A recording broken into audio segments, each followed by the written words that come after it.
listen to this. Probably facing the other way.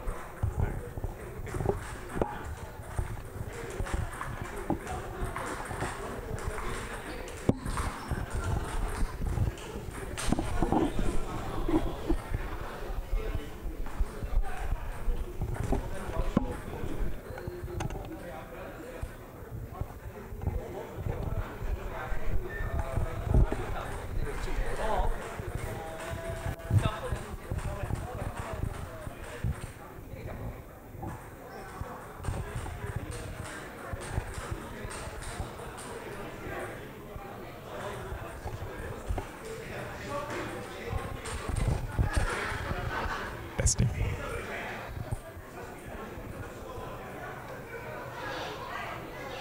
Which one do you want?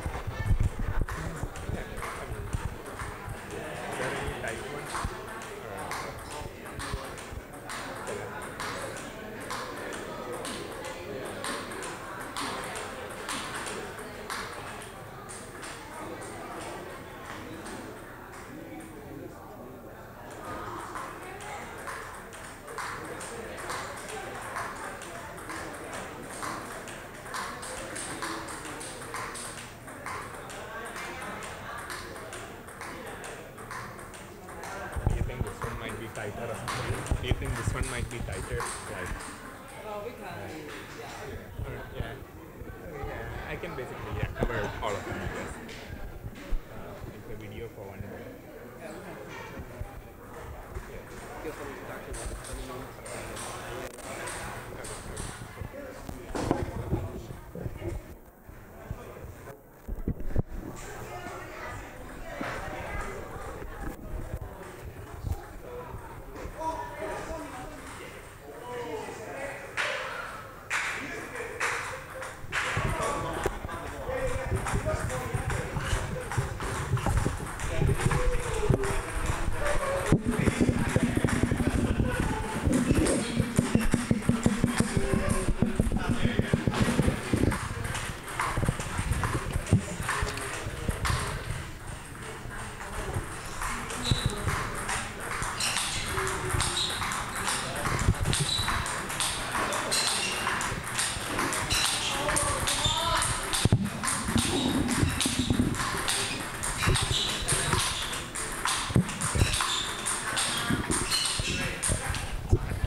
Welcome, you're joining us for the round of 16 onwards for the Tao Swan Open. We're gathered here at Swan Ping Pong in Sunnyvale for the tournament that's going to prepare everybody for the nationals happening next week.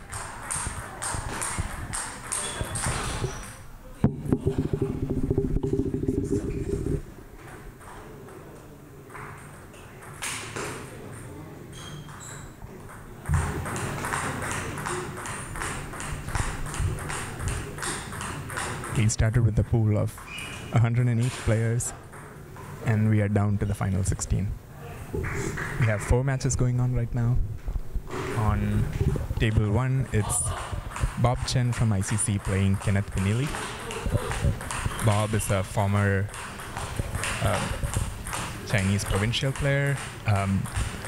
He has been to the US Open finals, but the titles always suited him.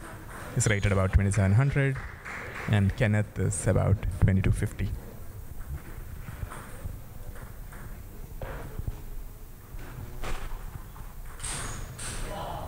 On table 2, we have James Goodwin from the Bay Area playing Sean Shing from LA.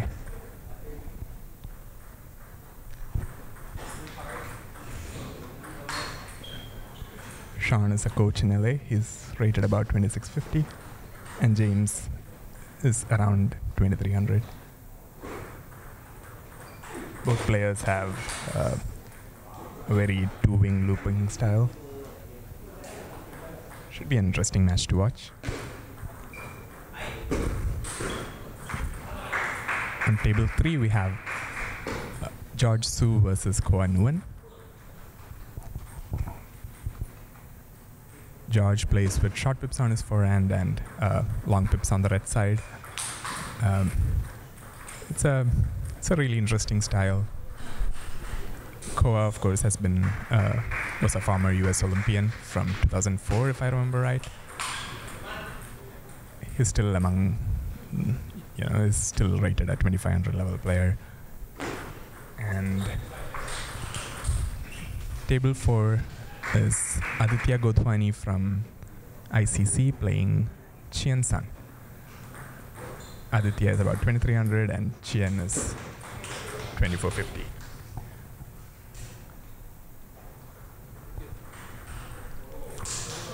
The ratings do tell quite a story.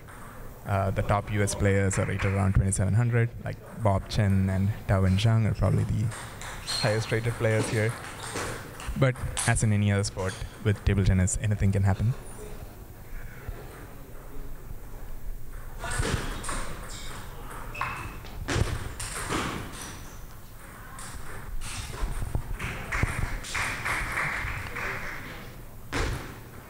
Koa does not seem to be having any issues with adjusting to the pips. He's closed the first game off at 11-2. Let's see if George can come up with some changes to strategy and see if he can make Koa move around more, play some balls that he's uncomfortable with.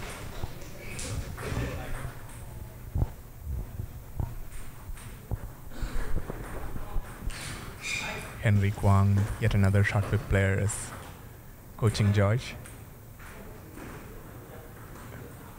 Hopefully they can figure out a way to put Koa off his game.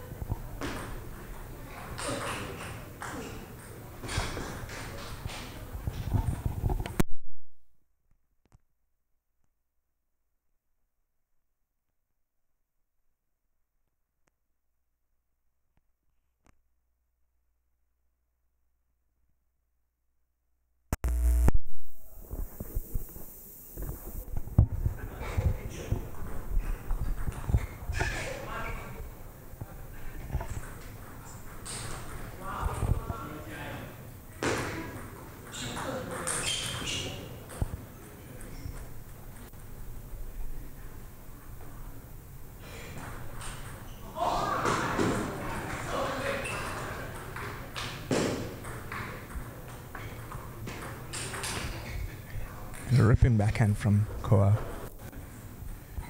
wins him the first point. The most important thing while playing pips players is patience. You really want to bide your time. You want to keep making spinny loops. Wait for that one ball that you can rip. And Koa's backhand goes long just a little bit.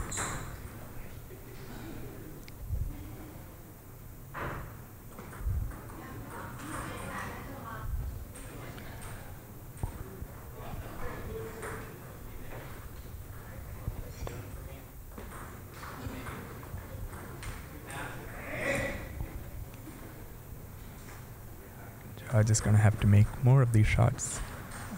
He did the right thing going for the shot there.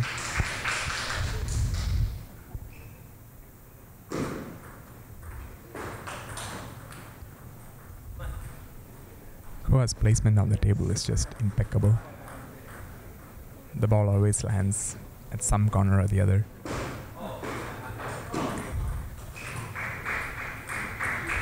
Yet again, forehand loop so wide to George's backhand.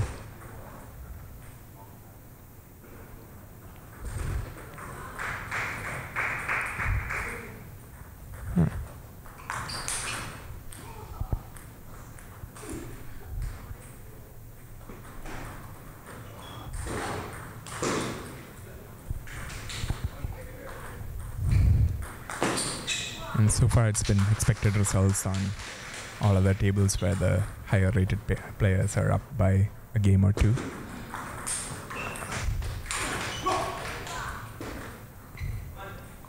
George putting his short pips to really good work. This is basically his game though. use the two pip sides to get a weak ball from his opponent, and when he sees the right one, he goes for a kill.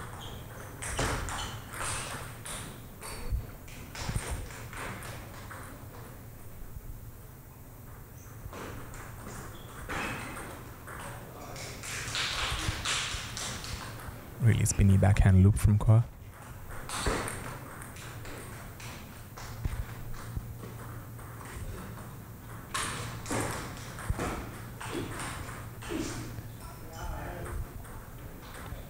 That might not have been the ball to go for a flat hit on. But then again, it's not going to be easy to get loose balls from Quan. So much experience and such good touch. Speaking of which, I might have jinxed him and he just dropped the ball in the net.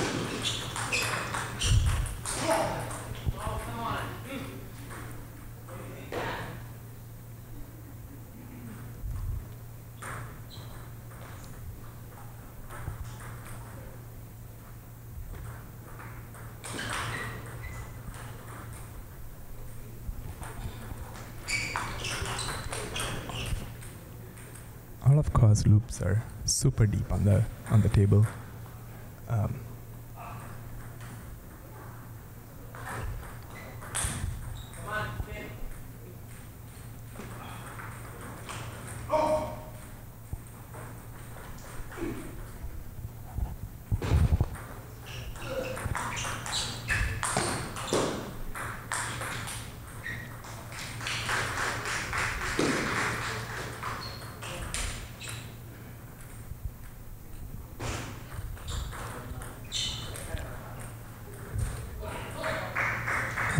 On table 1, Bob Chen has just closed out his match, winning 3-0 against Kenneth Pinelli from the same club.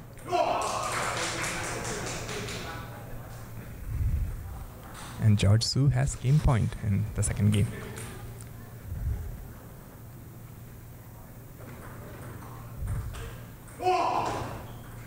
And just needs one. So it's all tied up here on table 2 between George Su and Quan. I think the key for George in this match is really going to be to get his long pips into play. He can get some really spinny strokes from Quan, and using his long pips, he can give all that spin back.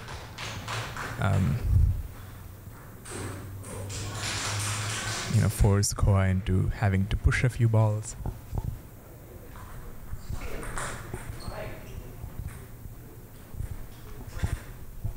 Force Quan into having to push a few balls and then wait for an opportunity to attack. Let's take a look at how James is faring with Shan Xing from LA.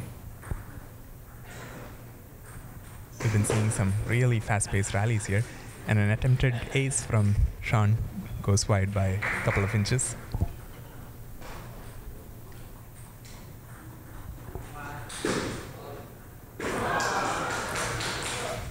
James pulling out his tomahawk serves to good use.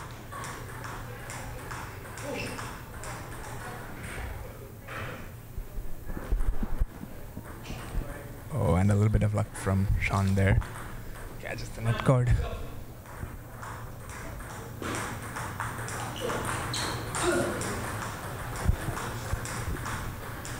Alright, one game point saved.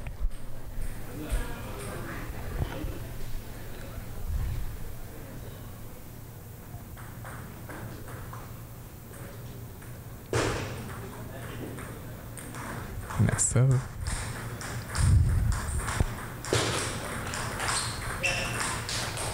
And James ties it up at deuce.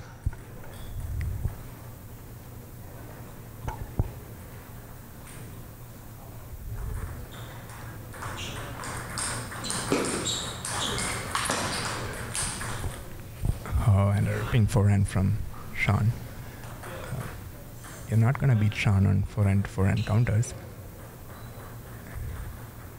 Let's see if he goes for his fast deep serve again. And no, gets it with a heavy under.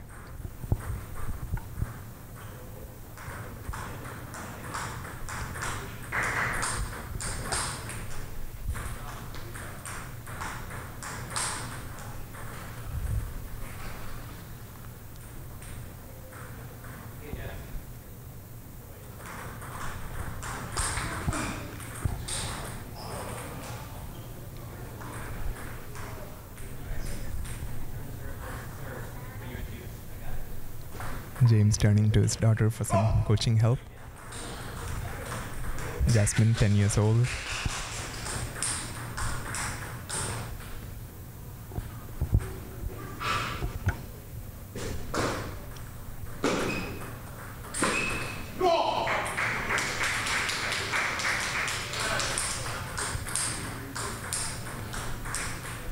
Let's see if she has been able to help him with some winning formulas. Third game, Swan to serve.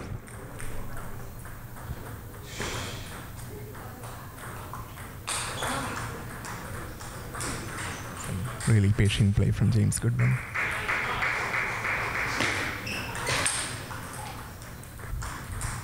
And a loose serve. Forehand loop with heavy spin.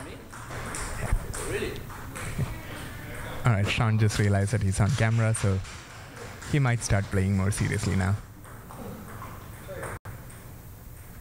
And there we go. Chiquita catching the net a little.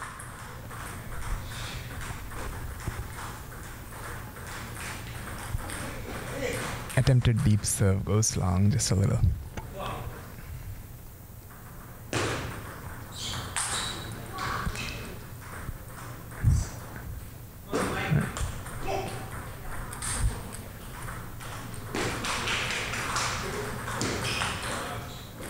Oh, that was a really good fade from James, but Swan up to the task.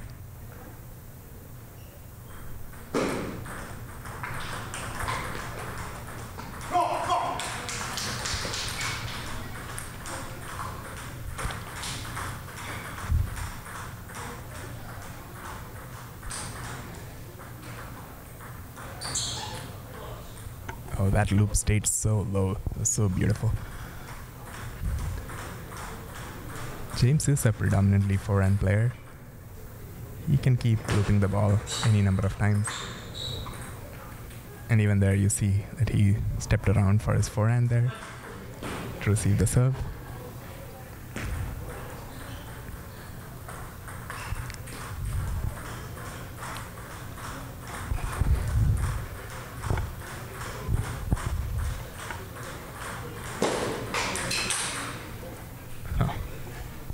Crazy counter by Swan.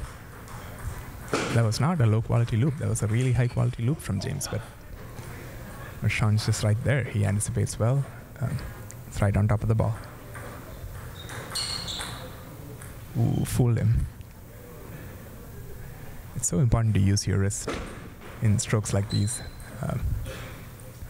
Especially the really high level players. You can see them just hold the ball and then watch the opponent see where they're moving to and then just be able to redirect at the very last second.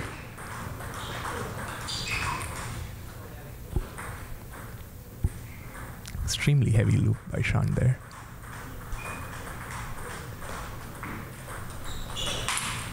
Ooh, that catches the corner. Swan closes out the third game. Oh, and wins the match because it's a best of 5.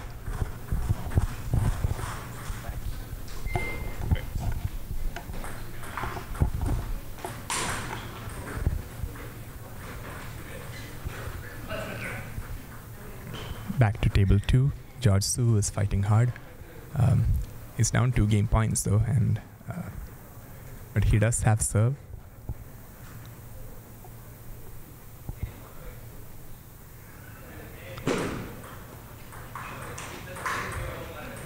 Ooh.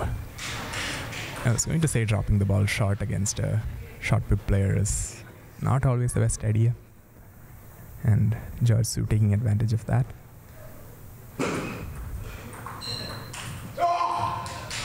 And he's able to tie it up. This game still could go in either way.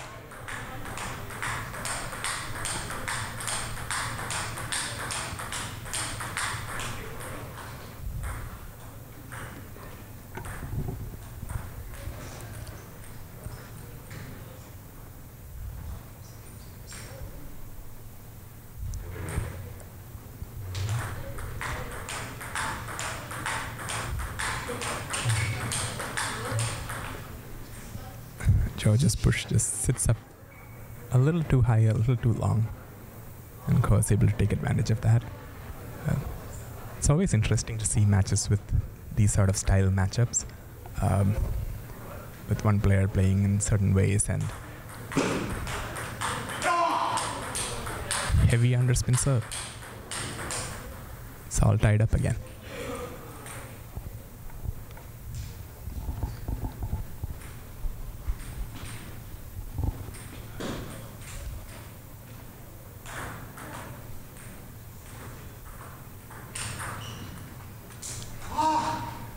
Almost a repeat of the last use point.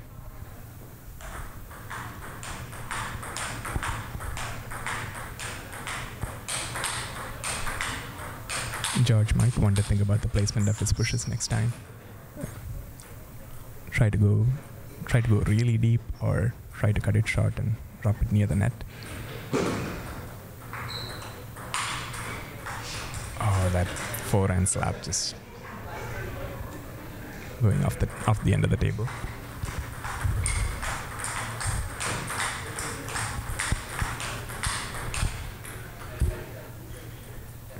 Again, George has to remind himself that this game did go really close. A couple of points this way or that, and could have been very different.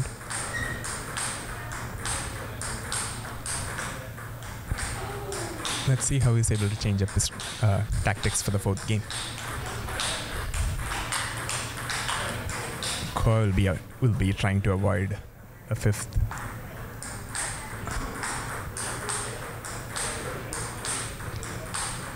Because once it gets into a tight situation like that, the lower rated player is always going to play, and they're going to play free. They're just going to play with nothing to lose.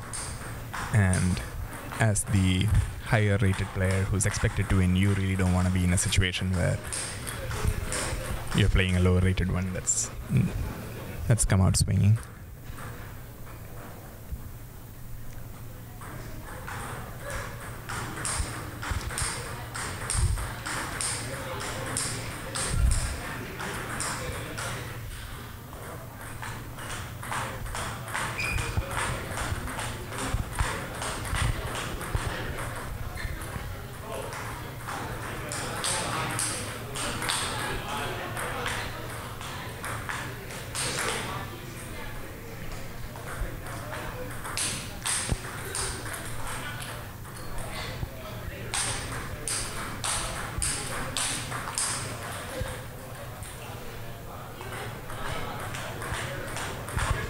And we're about to get underway here on the fourth game.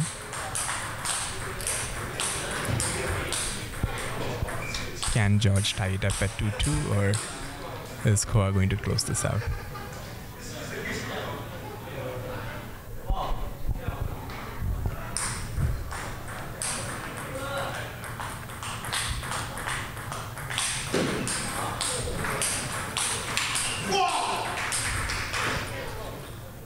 Those are precisely the sort of shots that that George needs to land if he's to stand a chance against the former Olympian.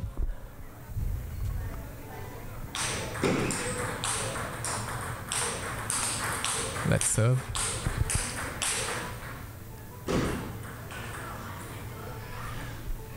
He tries a serve out wide. These are angles that a left-hander can create, but then Quan's up to the task. He's there before the ball makes it out. And loops it back even wider. Heavy underspin serve.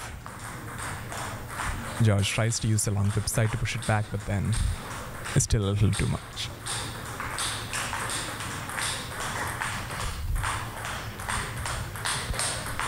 Again, the long whips jab. Quan got a light topspin ball back and is able to deal with it.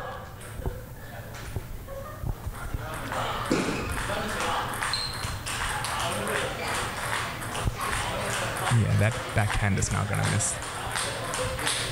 George taking a timeout.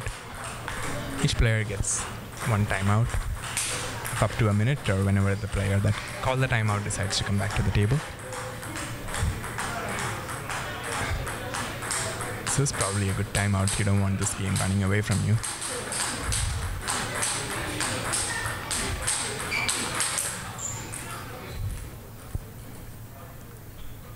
Quan playing ball boy while George is on his timeout.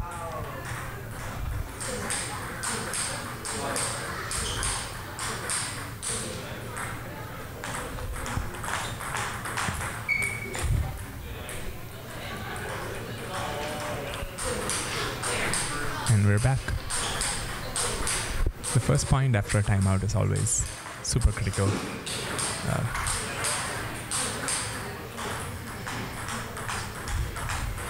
If you're the player that took the timeout, you kind of want to make that point.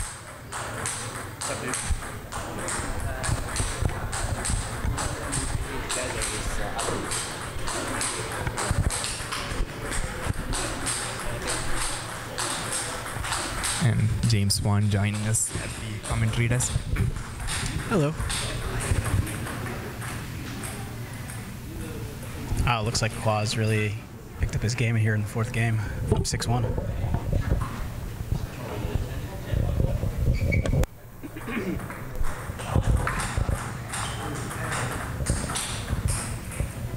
Yeah, this is what I was talking about earlier. Like, get a heavy spin ball from Quan and use the long flips to give it all back.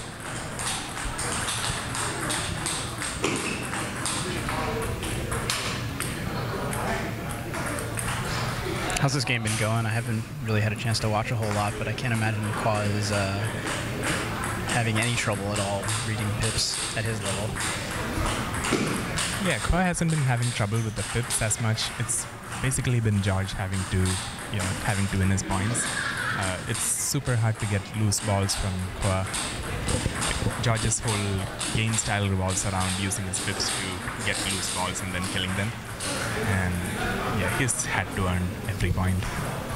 Yeah, George has a huge forehand rip that everyone is really, really afraid of. Yeah, and with lower level players, just having a rip like that makes you make more mistakes. Whenever you push, you try to keep the ball too low or too short. For sure. You just start pushing to the net. But with a former Olympian, you don't get that so much. Let's see if George can make a comeback here. Down 4-8 in the fourth.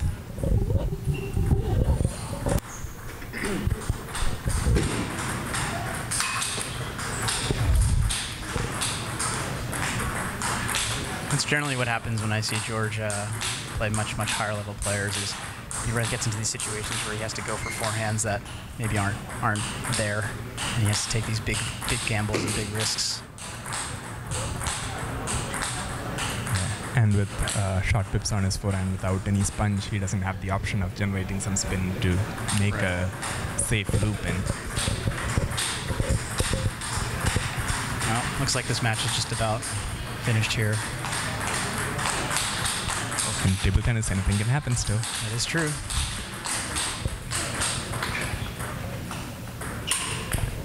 Wow.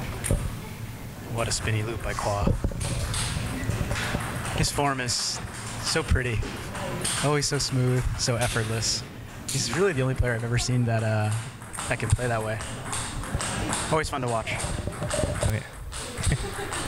Yeah. Looks like we have Emily Wong next. She's going to be playing, I think, Sahil. Sahil, right? Nigan Sahil da. Sahil Puri? Yeah. Wait, yeah. You two commentators? What? Yeah. We have Derek Moon here, the clown, the winner of the show battle. Always. Godly goddess show.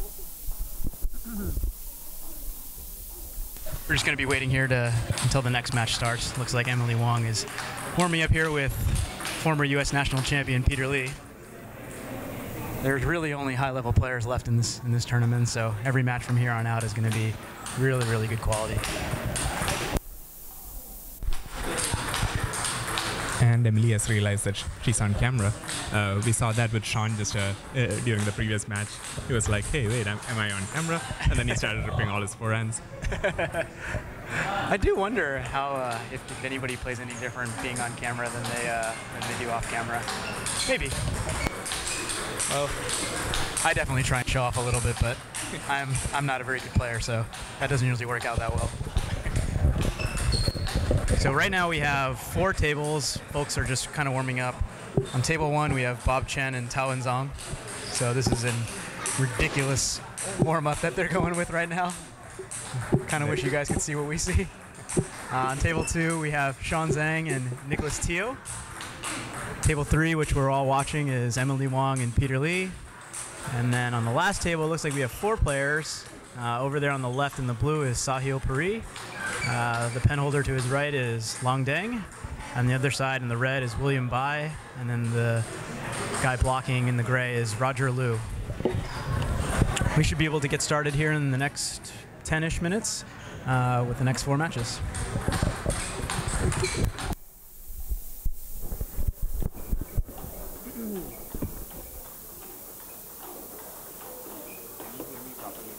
Look at this. Are you kidding me?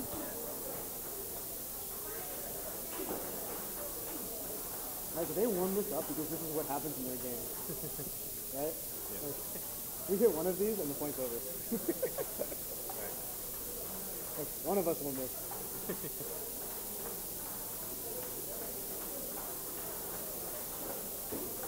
I would chicken out and just block it. No, not against them. Nothing else will work, right? We can't.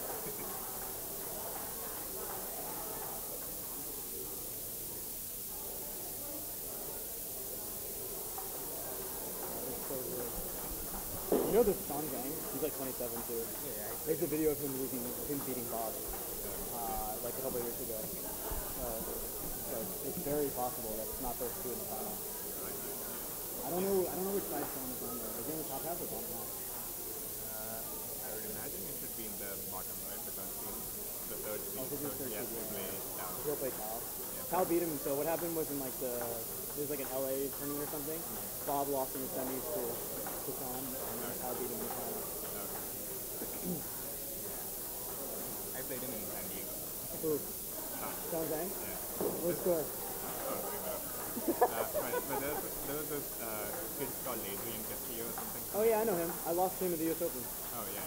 He took a game from him. Oh really? You beat Adrian? No, I lost. Like, Wait, you're not Indian? What are you? what?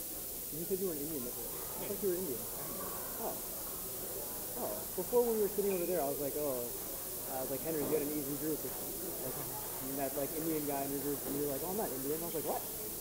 You're Indian? Okay. Never mind. I didn't say it. Maybe I misunderstood you. Yeah, I thought for some reason you said like I wasn't Indian. I was like, what? Like, I'm pretty sure you're Indian.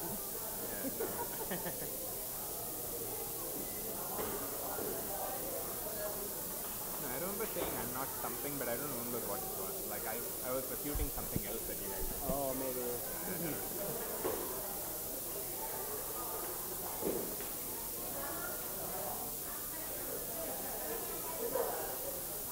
Yesterday was funny. Like Henrik was all like, Whoa. I don't know if you saw that, but that was fucking insane. Sorry. What were you saying? Was that Henrik? oh no. I mean, like he was standing around. He was like, somebody was asking him like, if he won all his matches or whatever. He was like, yeah. I mean, my group is shit. and then he sees me, except Definite.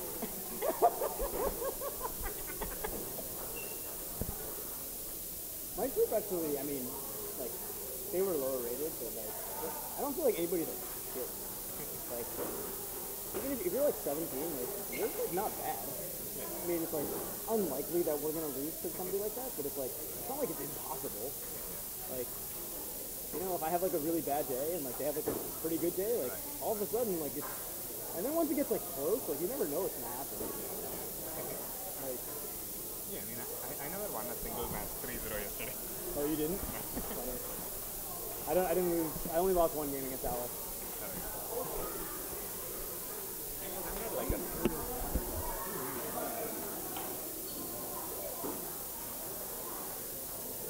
Yesterday I was all like, the guy from the documentary. The what? The guy from the documentary.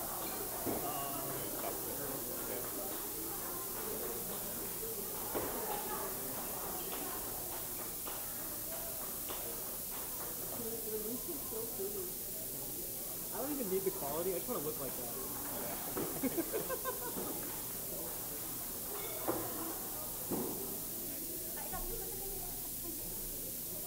Smile for the camera.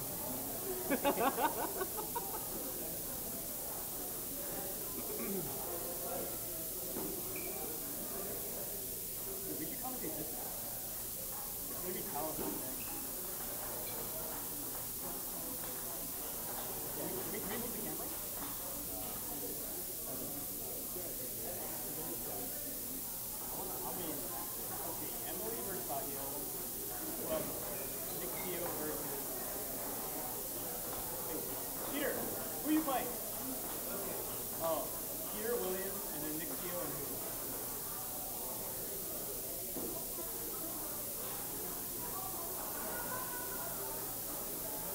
No, never met.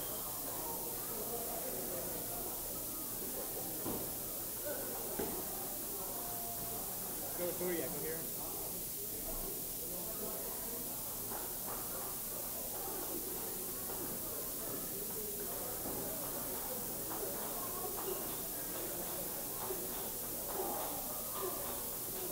Which one do we want to watch? Roger, Nick Theo, or Long Dang and Swan? I think those are the two best matches. What do you think? I feel like Roger and Nick Theo. I also really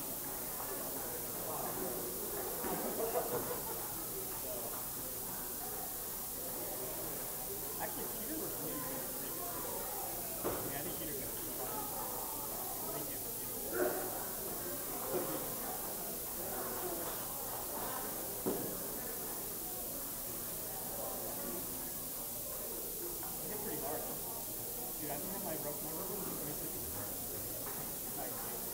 It actually wasn't.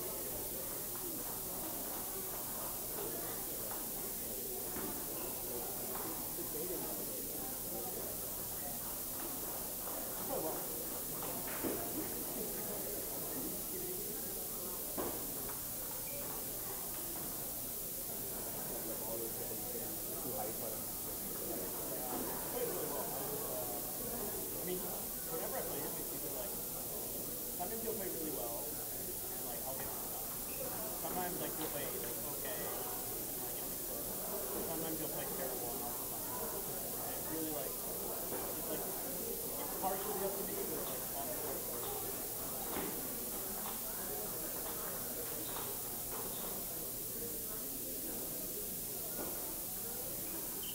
Dude, it must be Boston. Clearly that's it, right? That's the only thing that I can think of. Alright. We need to choose Roger Liu, Nick Theo, or Thomas Long.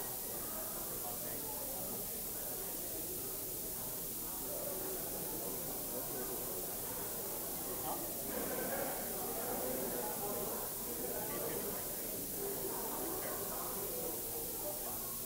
Maybe we should do Nick and Roger. Or, alright, Nick and Roger or Peter. I actually think those are pretty easy. Peter William actually might be easy. I'll do Peter William.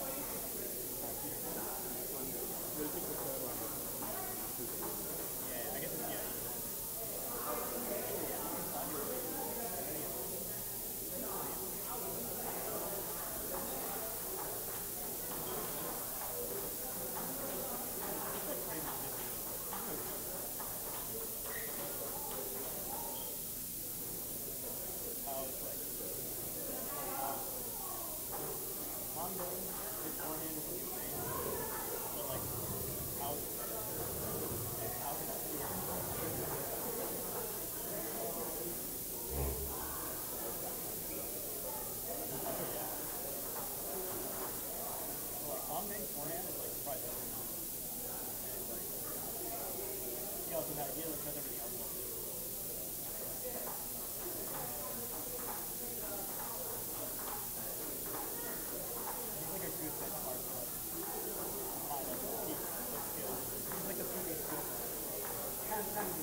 We're back with part 2 of the afternoon session.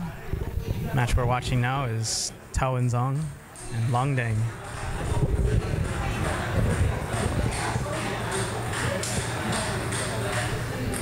Both are penhold players. Both have Hurricane on the forehand. Should be an interesting match, but something tells me Tao's going to take this one.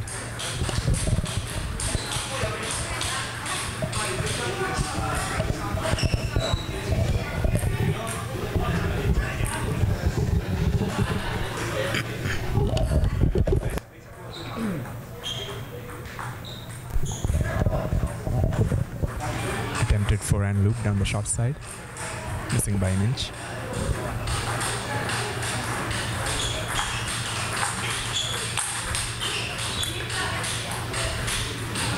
Long Deng getting the turn he wanted. Long Deng is he actually plays quite a bit in the clubs around here, and he's probably the best player that still continues to play casually alongside a lot of the club players here. So all of us are anxious to see how he does against a player of Tao's level. Wow. Tao catching him right in the middle, right on the crossover point.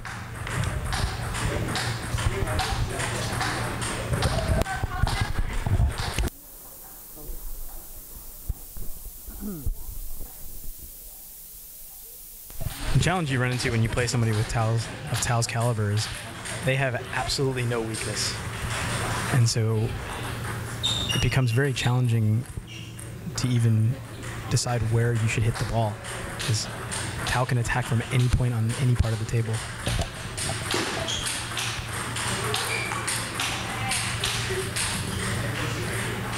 Nice forehand flip, sort of changed direction right at the last second, caught Long off guard. Deep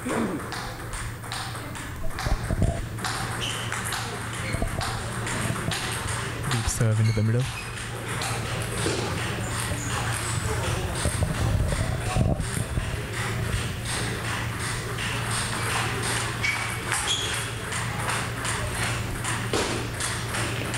Looks like we have a net ball there. Still 1-7.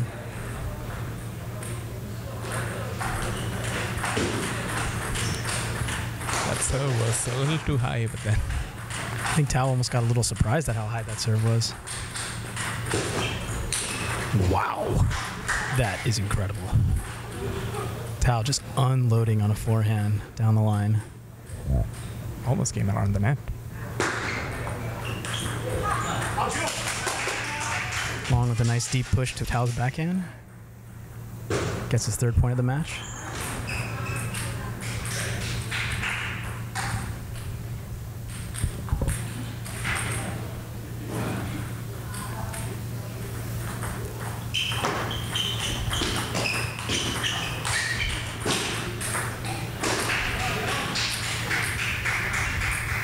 .310.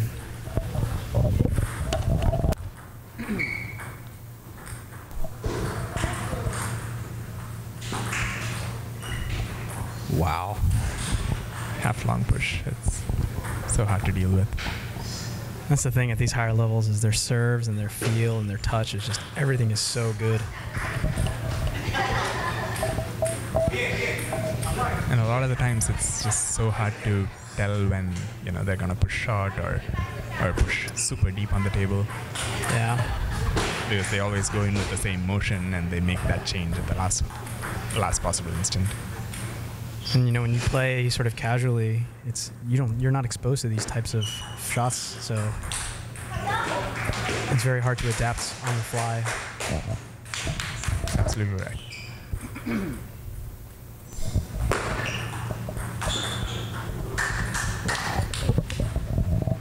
You can sort of see Long expecting the ball to come cross court to his forehand, and Tao just changing direction at the last minute, catching him off guard.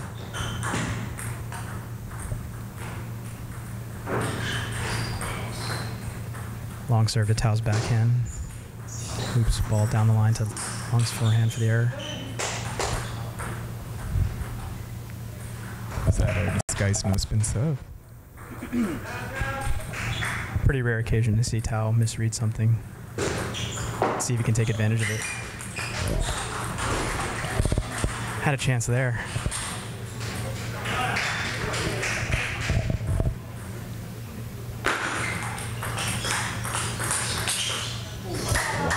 That was a really good backhand to backhand rally. But As you can see, Tao is pretty comfortable playing with the reverse side, the reverse pendulum backhand, reverse penul backhand, sorry. While Lang has the more traditional blocking style on his backhand side, and he's also more prone to turning on the backhand corner. Yeah, it's going to be really hard for Long to keep up in those backhand rallies because he doesn't really have the ability to re-loop when he doesn't use the reverse pendulum backhand, the reverse pen hold backhand. He is able to hit that shot, but generally he waits for a slower ball that he can loop to go with that, the RBB.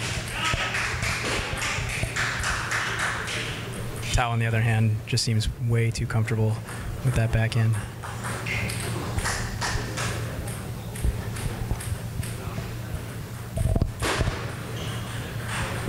The return of serve sitting up a little too high. Let's see if Long can make a comeback here. 3-7. Another pretty good long serve.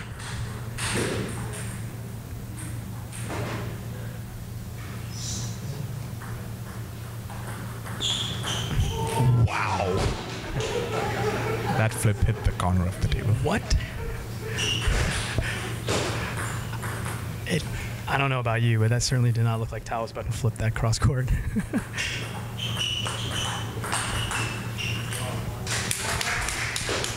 Such an effective use of backhand. It's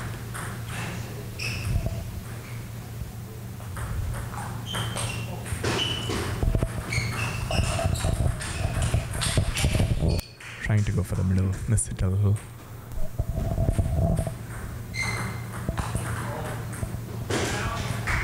That long underspin serve to the backhand seems to be one of the more effective ones for Long. Yeah, and this last time Tao actually tried to turn for it. Yeah. So it's clearly not super happy with. Kind of mixed in a long topspin one there. Maybe no spin. Got the error off Tao. 9-7. Wow.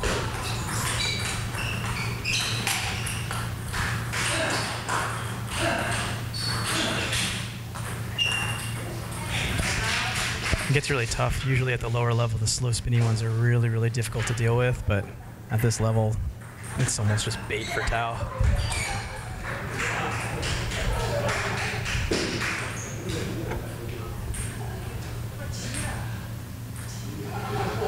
What do you think Long needs to do to get back into this match? I think he really needs to try and play the short game a little better and mix in these really long serves that are giving him such a good advantage. Yeah, in general, Long's game is centered around his forehand, and Tao has been controlling him so well, he hasn't really had the opportunity to hit very many big forehands. It's absolutely true. And I mean, the chances that he's got like this one are not really the pretty balls that he can really work with. Yeah, they're certainly not optimal, especially, they're definitely at least not the right ball he's looking for, let's put it that way. That's right.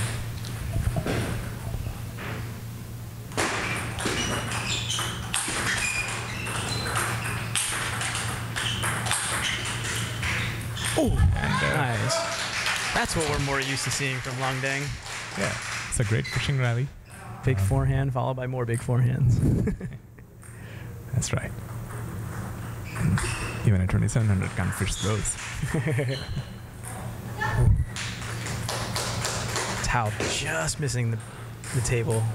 The backhand down the line loop. Yeah, that was a really good side spin push over there. Like Tao brushing Long Deng brushing sideways to put a little bit more kick on the ball. Long going for another long serve, unfortunately just missing the table.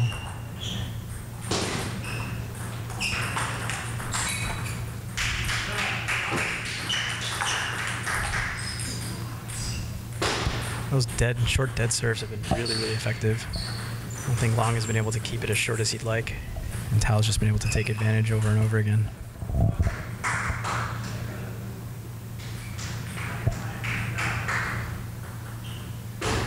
A lot of shake-hand players might have gone in with the Chiquita for some of those serves, but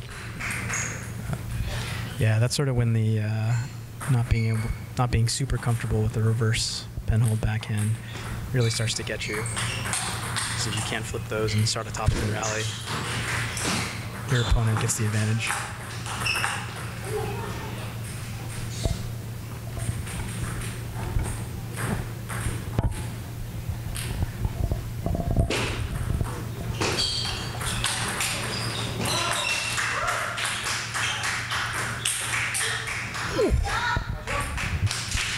Huge forehand by Long.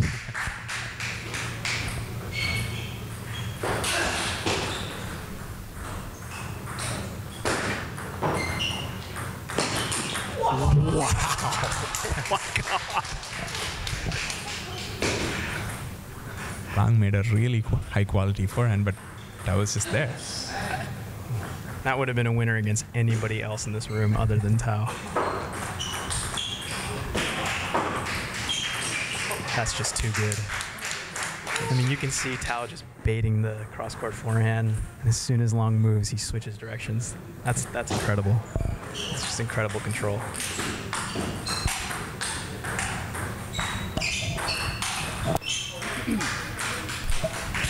Again, that long serve.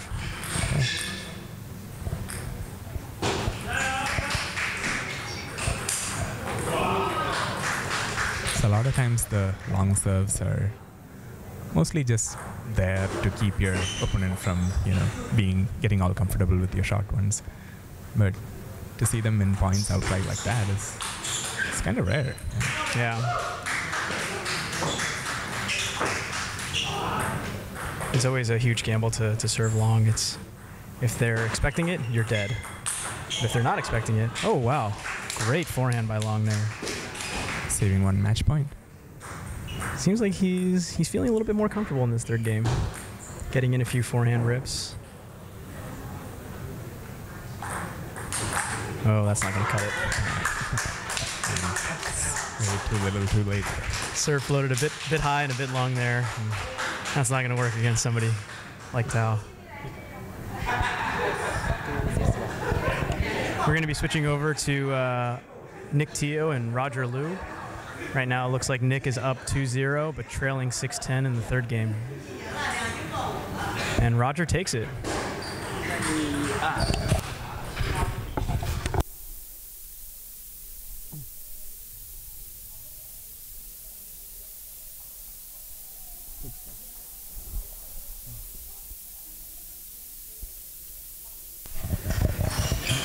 So Nick Teo, a visiting player from, I believe, Southern California?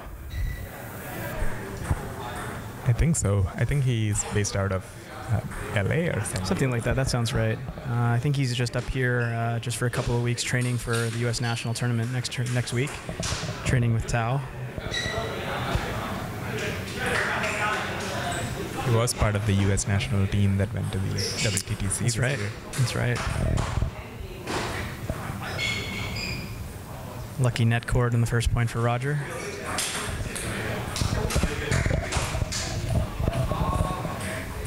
Nick to serve, 1-all.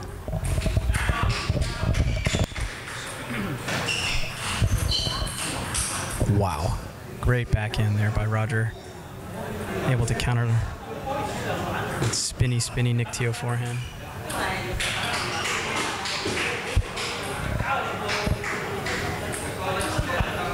Long serve catching Roger a little bit off guard there. As Abi Ulash was saying, always got to stick that in to keep people honest.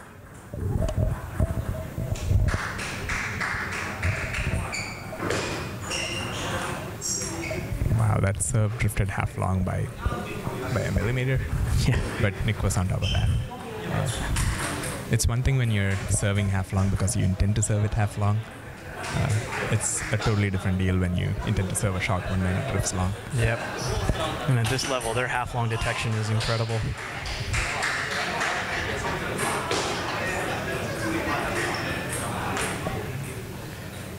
Nice push there by Roger.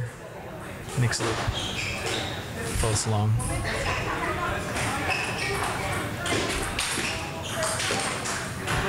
Oh, that is an amazing combination.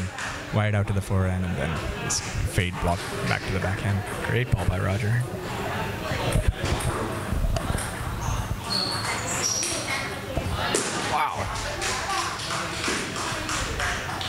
Roger really finding his groove here.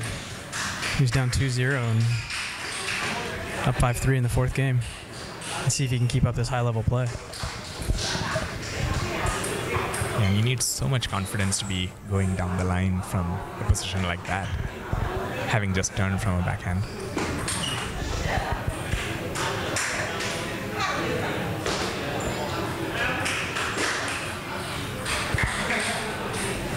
That loop stayed just a little too low for Roger to do anything with it. Yeah, Nick's got Hurricane on the forehand, so those balls generally stay a little bit lower and a little bit more spinny. Oh, wow. That totally caught Roger. Kind of like that one. All right, it's now crunch time, 5-6. So let's serve.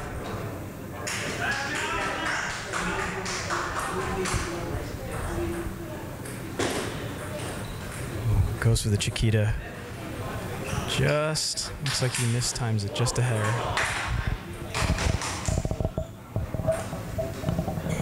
It's almost as if he got there a little too early for his older. Yeah.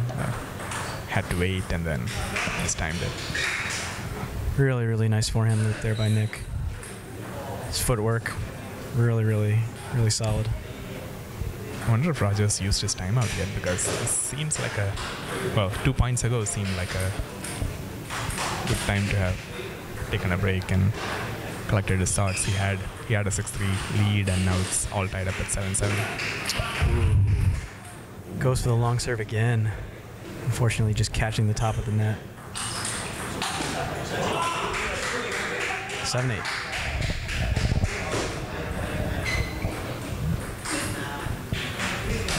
Looks like even Nick won the short game battle there. Got the opportunity for that first loop, but just missed it.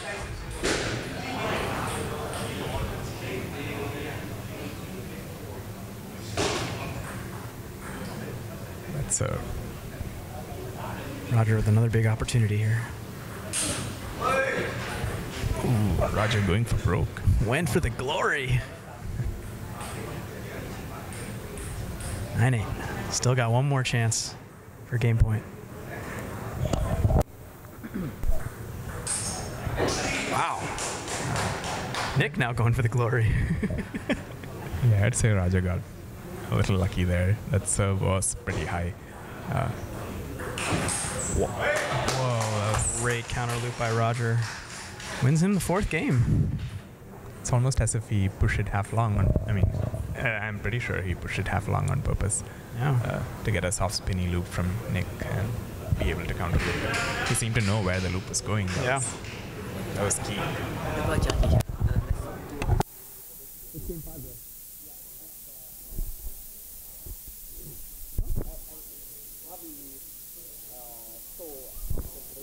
Oh, you want to show all the players? Yeah. Okay, yeah, sure.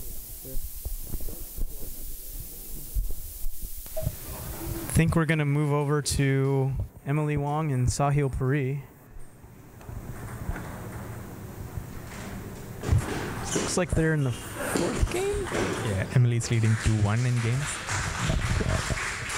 So Emily has an interesting style. She has short pips on the forehand, which is a very common setup. What do you think about that?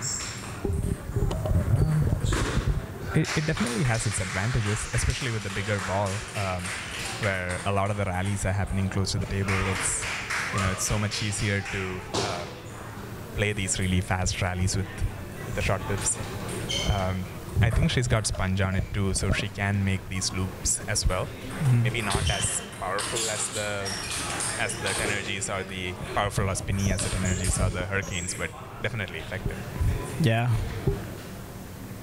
Definitely, and it also changes the speed between her backhand loop and her forehand loop. And Sahil is much more of a blocker style, and so he relies very, very heavily on timing. Let's see how he adapts.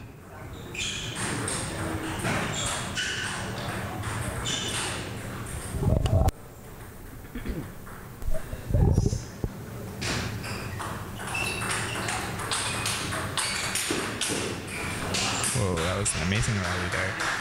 Yeah, both of these players play very, very close to the table. So we're going to see some really, really fast-moving rallies.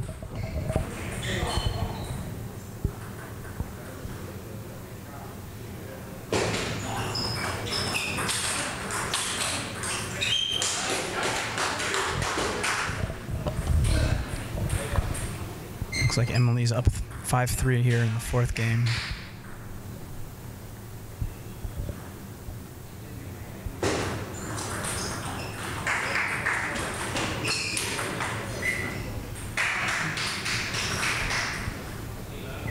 There's that short pips attack. Really hard to judge the amount of spin that's coming on the ball.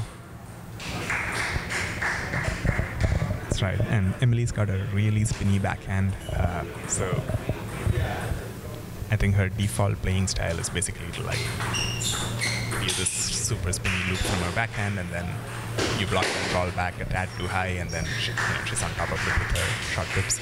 Yeah, we just saw it right there. That was a super, kind of slow, but very, very spinny backhand that Emily hit. Sahil wasn't able to manage it. Yeah, we should. Seems like we're going to go back to game 5 of Roger and Nick. Nick is up 6-5 in the 5th. Wow.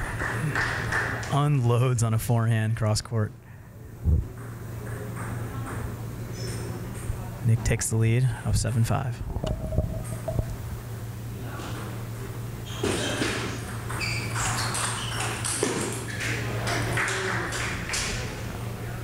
That fast serve caught Roger by surprise.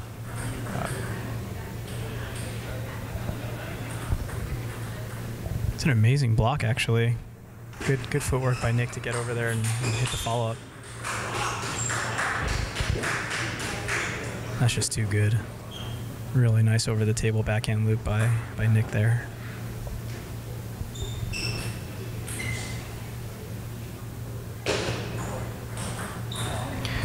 Looks like Nick's been trying to push long off the first serve a little bit more this game, as opposed to the previous couple games where he just kind of pushed short and waited to win the short game.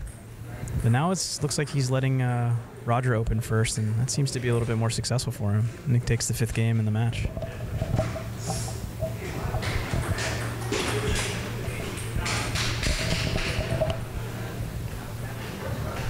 And we're going back to Emily versus Sahil. Emily's up 9-5 in the 4th game.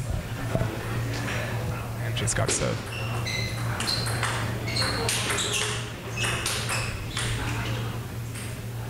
Sahil back fishing. I'm pretty sure that's not where he wants to be. Yeah. Especially for these close to table blockers, it's really, really tough once they start getting too far behind the table. Great counter smash there off the backhand side. 4 more match points for him. And there it is. Emily takes it 3-1 in Sahil Puri. Again, it's just so hard to judge the spin on some of these loops. Looks like we have one more match remaining here.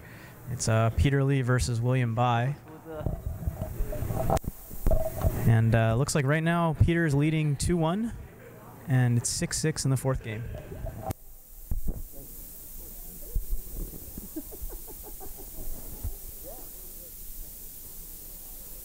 I don't want to brag, but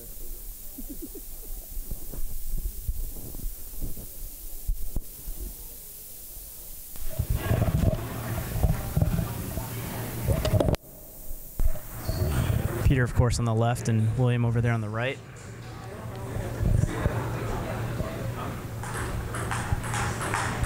Looks like William is taking the lead here in the 4th game, up 7-6.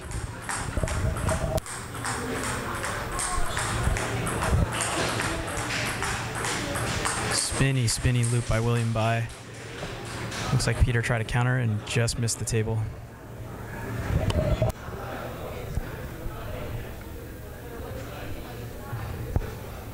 William Bai playing out of ICC.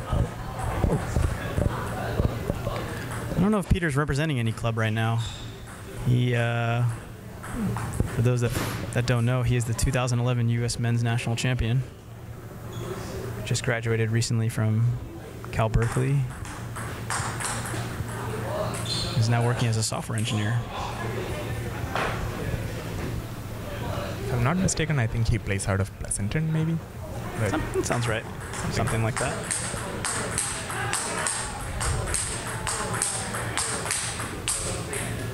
yeah, I have to think the pressure is on William in this game because even though the game is tied up, he needs to win this. That is true. That being said, Peter was up 2-0. So if William is able to take this, it's going to change things a bit. Huge loop by Peter. Really, really spinny. William not able to block it on the backhand side.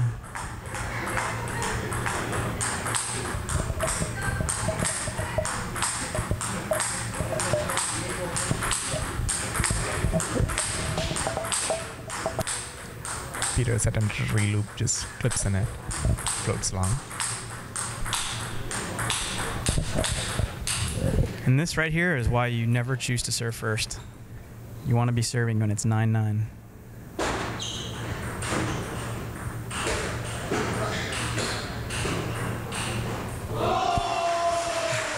Peter's rear loop just floats a hair long.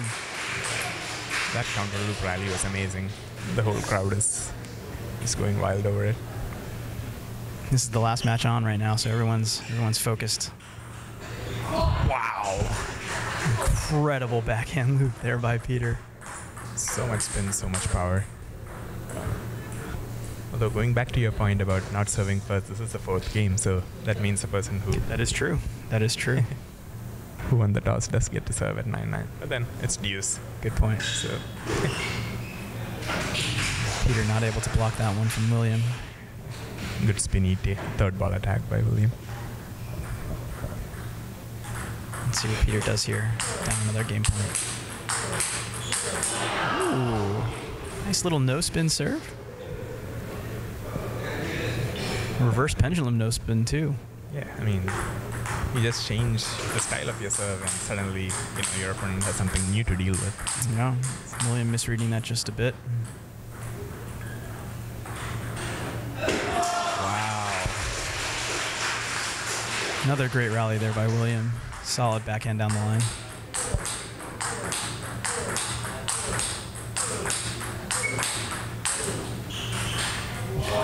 Peter goes with the reverse pendulum again. This time William reads it a little better, but the result didn't really change. Peter hit a monstrous backhand loop. And it's 12-12. Yeah, again, I feel like it has got to do with the reverse pendulum serve because Williams' return was basically the default response to that. And, Peter was just there waiting for it. Yep. Like a push back to the backhand is exactly what you expect for that serve. That was an interesting point. William just changed the pace a little bit and caught Peter a little off guard. Oh, this is close. 13-13.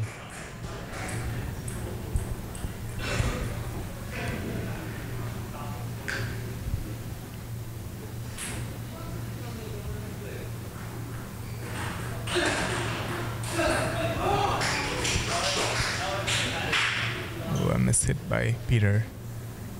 Just not able to grip the ball on that counter loop. Wow, that reverse pendulum is really, really strong serve for Peter. William just not finding any answers.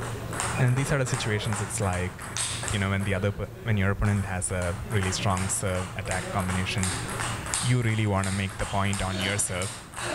And then you start, He's been successful. I mean, William has won, I think, 5 in a row on his serve. That's right. Yeah, I mean, William and Peter have been winning. Yeah.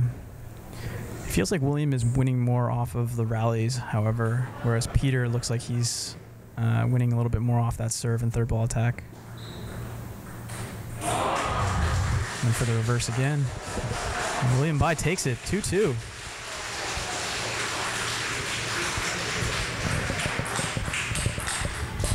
Let's see what each of these guys pull off in the fifth. Maybe William has found a solution. Peter's going to have to make some adjustments here if he's going to take this fifth game.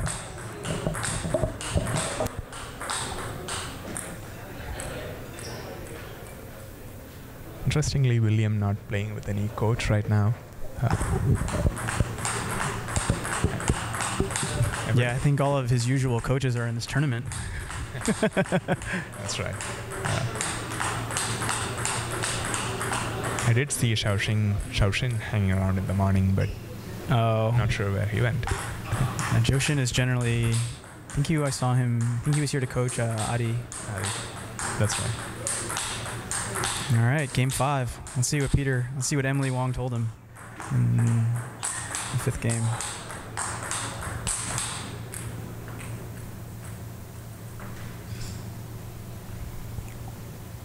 What do you think Peter needs to do to get back in this? He was having a lot of success with his serve combinations towards the end of the game last time. Yeah. I think he can totally capitalize on that. So at the lower levels, you see a lot of players keeping that one tricky serve for a 9-9 situation. But that's just not how the game is meant to be played. You always keep mixing them up. You always keep your opponent guessing. Seems like he's figured something out. He's taken a nice 3-0 lead here in the 5th game. William may need to make an adjustment here yet again.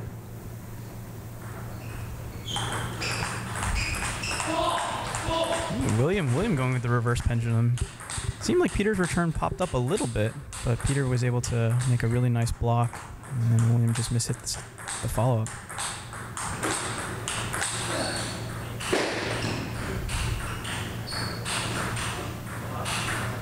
Wow. Peter completely controlling that rally. Peter really utilizing the extra power that he has over William there.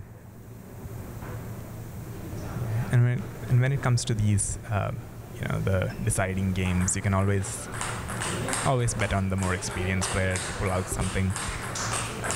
This is certainly not a new situation for somebody like Peter. That being said, it's probably not a very new situation from William either. You're absolutely right.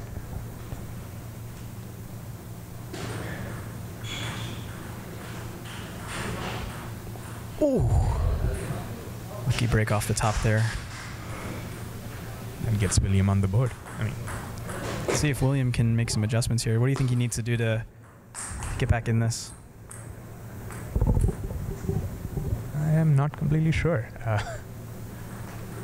So he's broken the streak. That's the first thing. It's a good start, yeah. Table tennis is a game of streaks.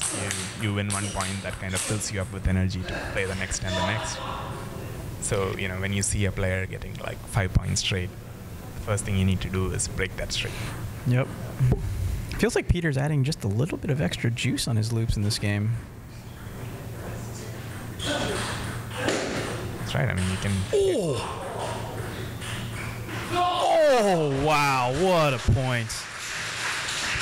You can hear Peter grunt from the other side of the hall. That was incredible. Wow. No words to say about that other than that was incredible. Well played by Peter.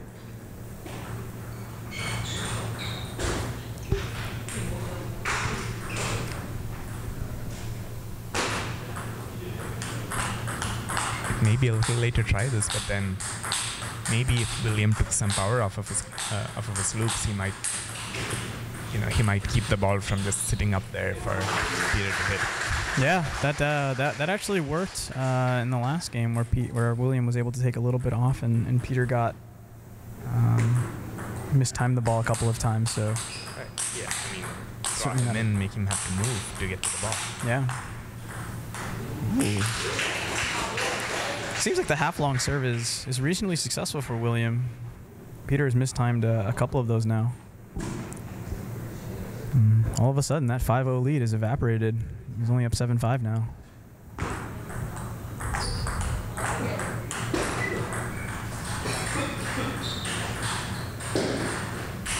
Wow. That was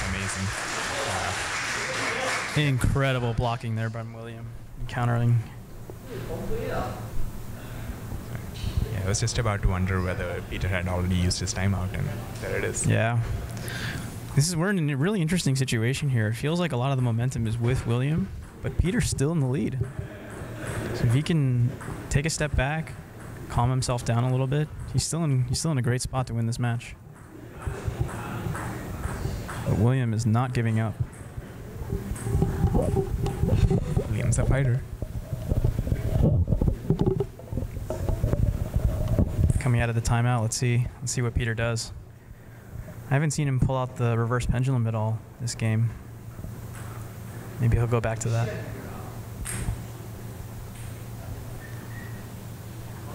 Nope.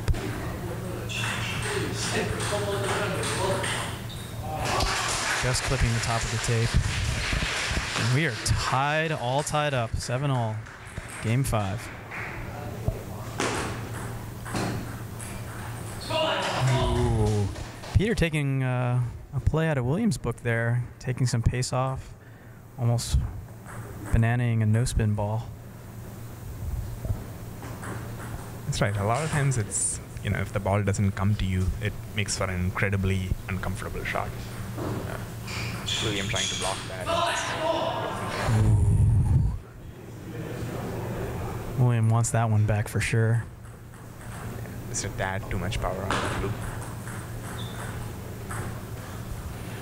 All right, 9-7. Let's see what Peter's got. Wow. Went back to the reverse pendulum, but kind of mishit it a little bit. Let William get the first attack, but a great counterattack by Peter. That's right. I mean, I actually thought William made a pretty good response to that set. Yeah. But then 3 match points here.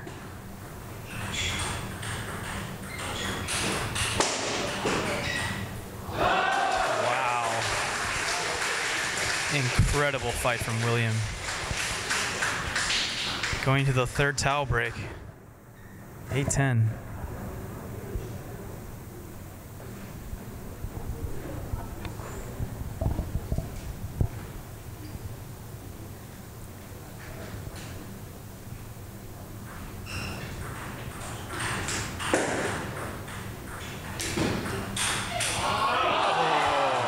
Too good. that was an amazing rally. Great match from both players. Peter sneaking it out in the end. Yeah, just hanging in there. Great fight though from William.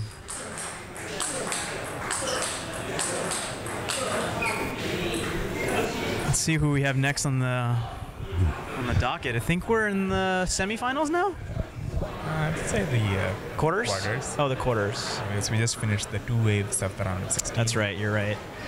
So next we're going to have Bob Chen versus Quan Nguyen, Chen's son versus Sean Zhang, Nick Teo versus Emily Wong, and Peter Lee versus Tao Zhang. Wow, that's an incredible lineup. Yeah, the matches are just going to get tighter and tighter as we go. I don't know about you, but I'm really excited to see Bob play Quan, Peter play Tao.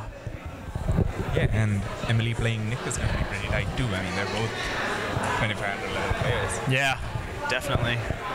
What am I saying? All these matches are going to be incredible. Yeah.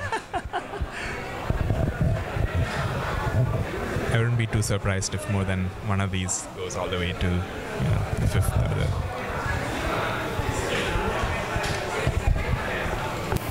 Yeah, I wonder if they're going to go to best of 7. I feel like that'd be really cool. Yeah, we should probably find out from somebody.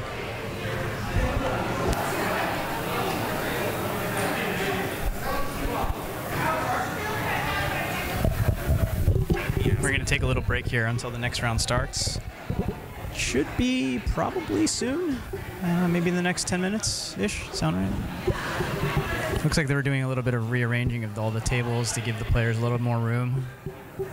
Once we figure things out, we'll be back in a few.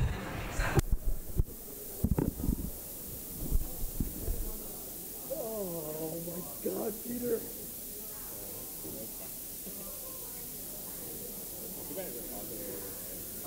Too bad it goes all the way over there. Yeah, I know. Now we're gonna be here, which is awesome.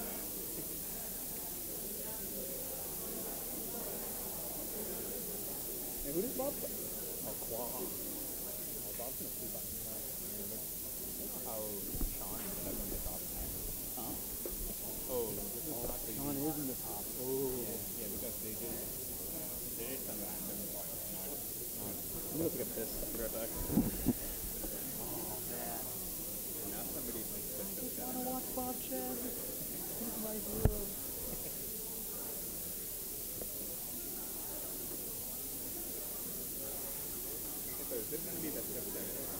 best of 7. Oh, nice. Best of 7. That's awesome. And it will start right now. 5分钟，我去上厕所。好的，好的，好的，好的。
We're just about ready for our first phase of quarterfinals here. It's Bob Chen from ICC playing Quan on table 1. And Chen from San Diego playing Chen on table 2. Players get 2 minutes of warm-up. Just to get a feel for the ball, get their bodies moving.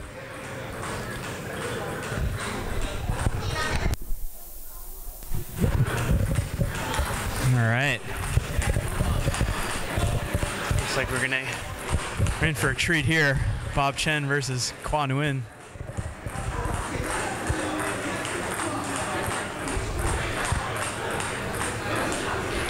don't know if you've mentioned this already, Abhilash, but Quan, a member of the 2004 U.S. Olympic team? That's right. Maybe even multiple times? Not sure. Definitely at least 2004, though. Oh, yeah. And he's really not slowed down even a bit since then.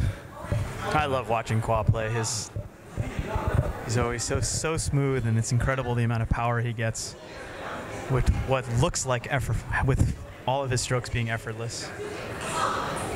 That's right.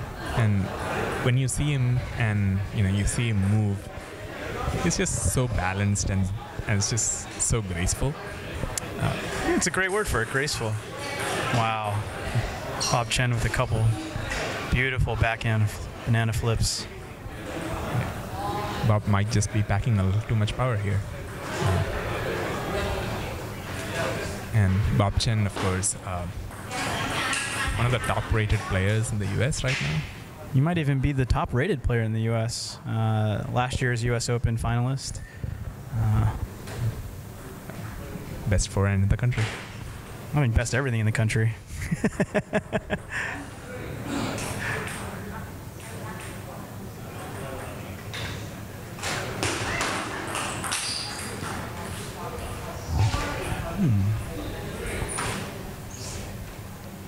So what do you think each of their game plans are going to be? Let's start with Qua. Right. So I think Qua doesn't have the power to go head to head with Bob, so he's gonna have to rely on placement, on varying up the spins a little. It's kind of the same way that Timo Boll plays the Chinese. It's you just have to make every loop different. Like some of them land really short and with a lot of spin. Some of them are deep and more dead. Just throw Bob off his game. Yeah. Just so he's just not there waiting to counter hit everything you're throwing at him. Bob's so fast. Yeah, moving side to side. He's so fast and has so much power. One of the cool things about Qua's game is the arc of his loops are very, very high. The ball comes at a different trajectory than most other players. Really nice counter loop there by Qua.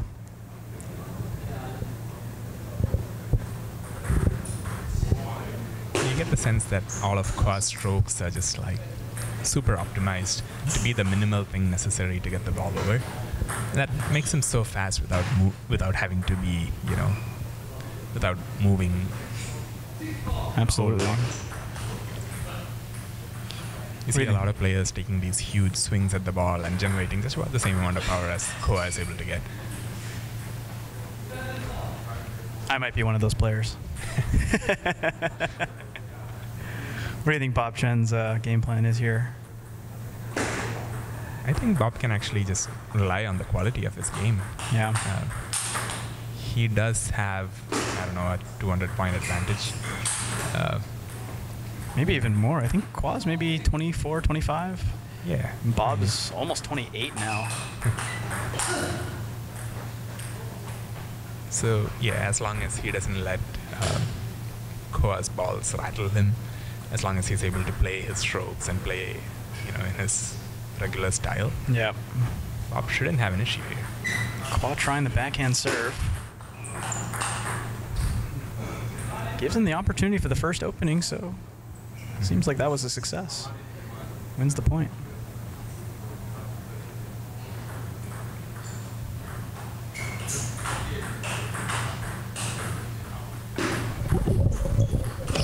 That's a really good push combination. That's a really good push combination by Bob Chen. He dropped one shot and then pushed the next one deep to Qua's backhand.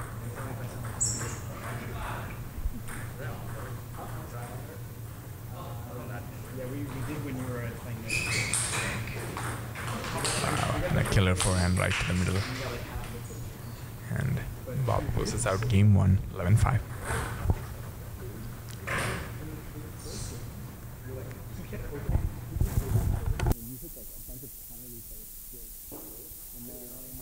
And then in game 5, he pushed long first. And then, I don't know. At the same time, Sean Chang from LA has closed out his first game 11-3 against Chen Sun.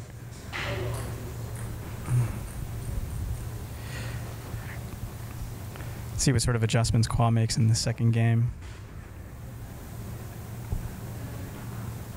It's always interesting when you see these high-level players play each other because there's so much tactical knowledge that each of them have. They have so many different things that they can try. That being said, when you get to the level of these guys, not very many things work anymore, so.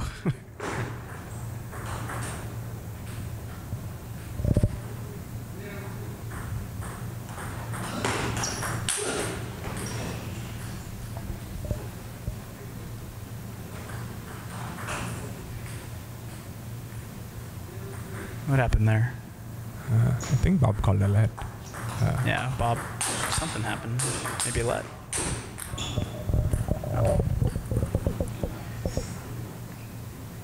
I think it's just 0-2. And Both of these players, always very honorable, very sportsman.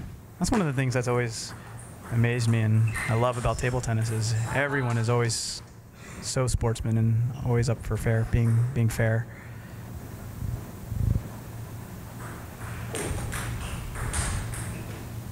Yeah, and you see that at like every level, even international Yeah. players.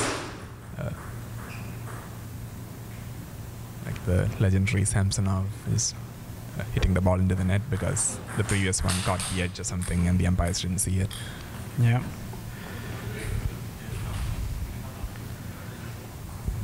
Who are grabbing a tiny little lead here.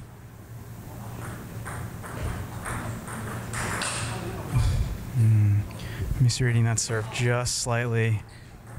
And once that ball pops up, Bob is right there. It's really, really hard to block that one back.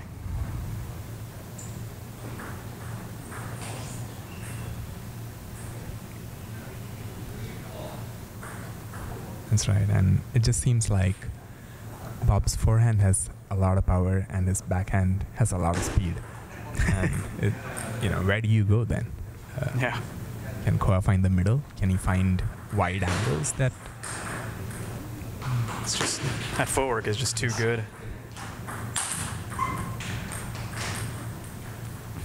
It's almost at this level that they can predict where the ball is going, so they can start moving so quickly. Yeah, and I think a lot of that comes down to the quality of the balls that they play.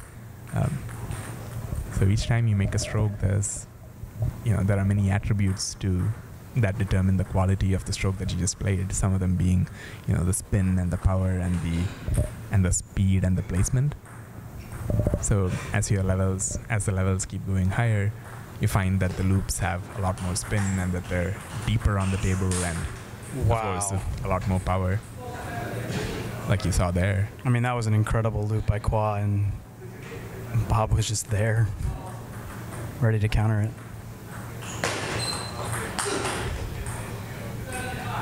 Feels like a lot of Qua's openings are on the backhand side. It doesn't feel like he's opened very many on the forehand side yet. Why do you think that is? Yeah, and I think Bob is actually pushing more to his backhand and not giving him that many balls on the forehand side to open. And Koa is not one to step around. Yeah. He's very, very balanced. It almost reminds me of how of the match between Bob and Samsonov. It's kind of the same thing with Samsonov. Like Samsonov is just like a better Koa. In some sense, it's again, all of his strokes are just super optimized. He does the minimal thing necessary. Yep. Looks like we have a broken ball, so the players are just going to hit a couple, make sure it's around, and here we go, 7-5.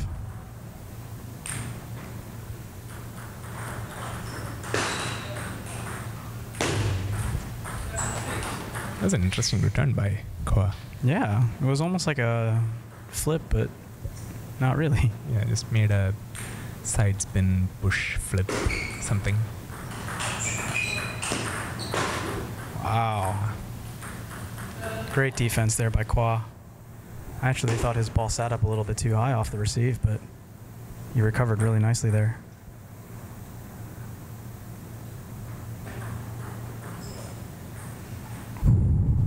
Touch there. That's just, wow. The ball just stayed so low. Even though it drifted along, it was just so low that... Qua probably could have looped that, but he probably would have broken his paddle. Yeah, and at times I get the sense that Qua is just a little late with some of these pushes. Yeah. He gets there just that tad too late, and then... Yeah, it feels like Bob is definitely quite a bit stronger in the footwork and speed sense. And Bob with another step around forehand into the elbow. Takes game 2, 11-7.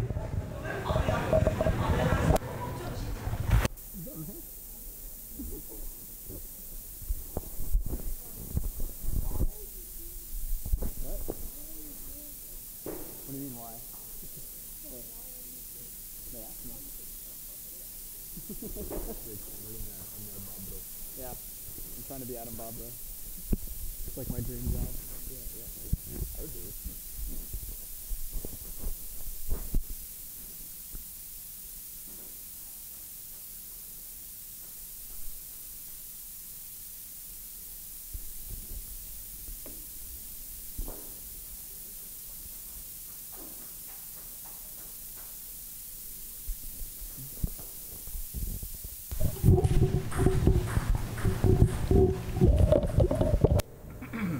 back with Game 3 between Quan and Bob Chen. We've been told this is a best of 7 match, so at least 2 more games of high quality table tennis here. Wow. A very controlled but still extremely powerful counter loop rally. To the backhand side too. Somebody knocked the barriers over. I don't know what the... I would have called a let for that one. Yeah. The players are just so focused. I don't think either of them noticed it even. Yeah, I agree.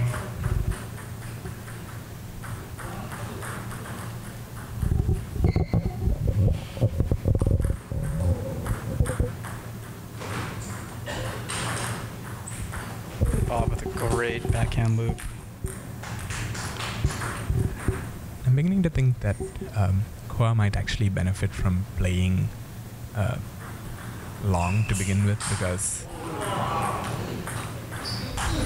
he's definitely not winning the short game all that much. Yep. Maybe rely on counter looping as opposed to looping first. Yeah, I mean, he's got like he's got a really good defense and counter attacks. Yeah. So as long as he plays like a really high quality deep ball that Bob really has to spin up as opposed to ripping through. Yeah. Might be able to make some openings for himself. Wow, you can see how much spin is on that ball when it hits the net. It just sticks right there.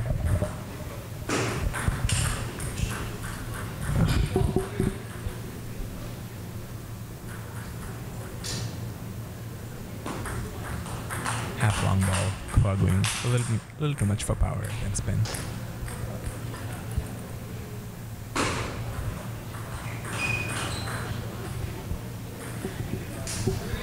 Nice backhand loop.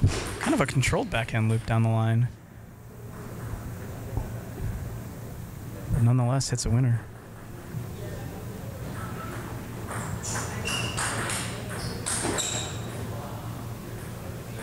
Wow.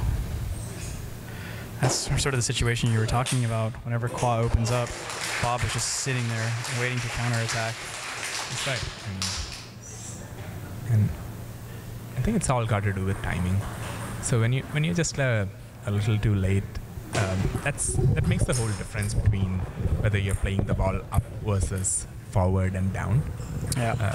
Even on the pushes at the net, if you're early and you're able to get the ball on the rise, you can make a much more competitive push than. Wow, and a loud from Sean Zhang. Was able to. Nice long push there by Kwa. Catches Bob a little off guard. That's right. I mean, that's exactly what I was talking about like a few points back. Of course, you can't just keep doing that because Bob will adapt and he'll be there to rip the next one. But you need a really good mix. It's really cool how this game is all about variety, and at this level, they can do it all. That's right. Oh, wow, what an incredible push. A little bit of a lucky break off the top of the net. Oh, Kwa missing a serve. Unfortunate.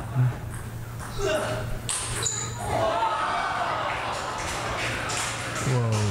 And on table 2, Chen Sun just made a loop around the net. I think it hit the side, though. Bob with an uncharacteristic serve miss as well. Yeah, but then these players are trying to keep their... I mean, we look at a miss and we think, oh, they're probably too nervous, but it's just that they're trying to do so much with their serves. Yeah. Like their deep serves are going to be right on the white line.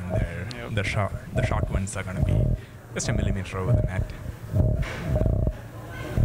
Even the players, they're a little bit confused. Not sure if it's best of 5 or best of 7. Looked like Kwa was ready to shake Bob's hand there, but...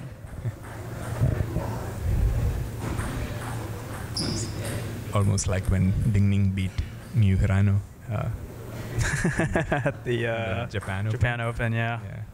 She was up 9-5. She got to 10-5 and went to shake hands. It's just adorable when she figured it out. Smiling to herself. And let's see if Quan can make a comeback here.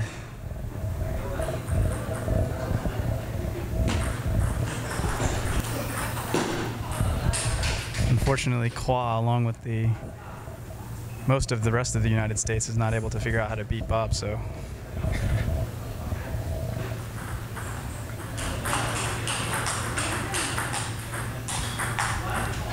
So far, short pips choppers have been the most successful. That is true. That is true. Was Bob's opponent in the finals of this past year's U.S. Open, Wong Wei.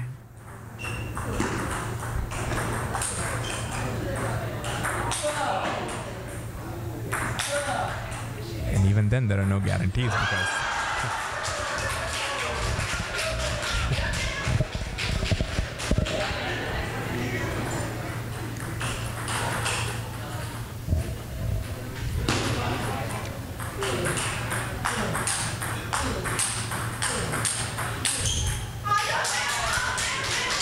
a little bit of an exhibition match going on in table 2 between Sean Chang and Chen Sun.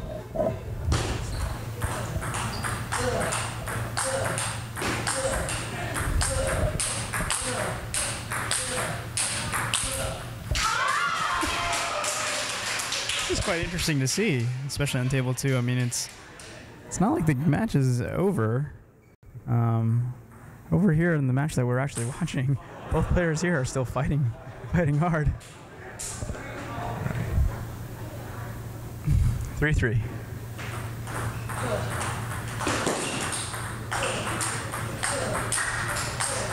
Nice loop there by Quan into the elbow.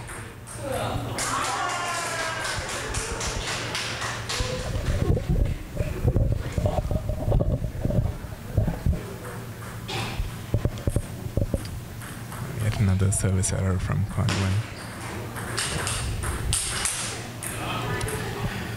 When you play a player like Bob, he just puts so much pressure on you. You try to do a little bit too much with the serve.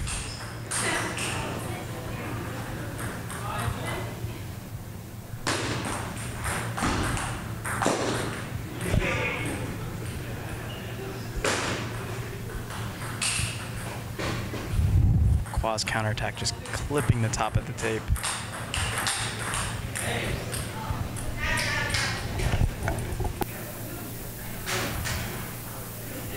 Wow.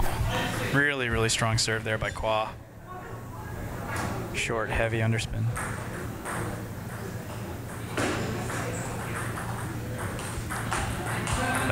That was impressive. Nice little chop block there by Bob. Put more on the ball than Quan expected. Almost looked like Koki Niwa there.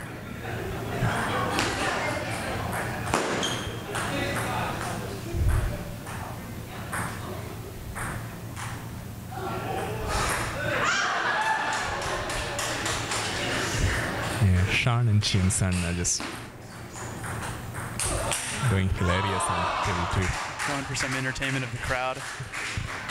Everyone loves it. Bob Chen with a 9-5 lead, 5-9 lead here. What do you think? Exhibition point or? Quan and Bob don't seem like the type. But you never know. That is fair. Let's see what happens. Oh, Bob goes with the glory.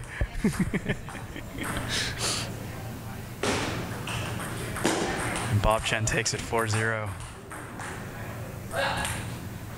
Well played by Bob there.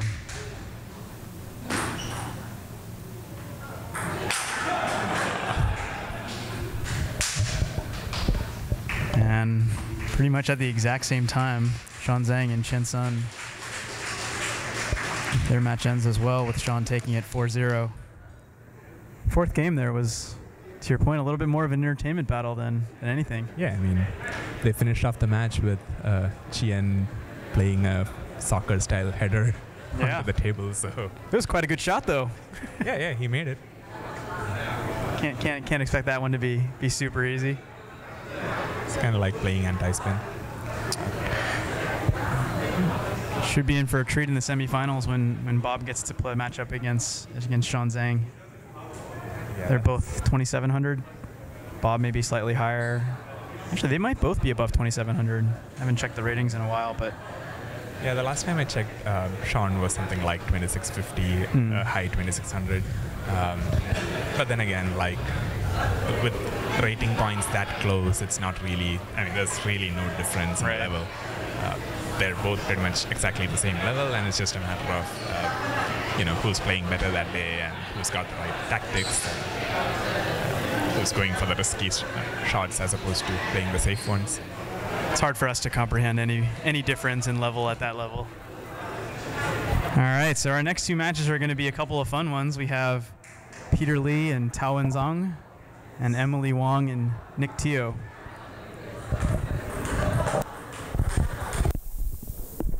Yeah, which one?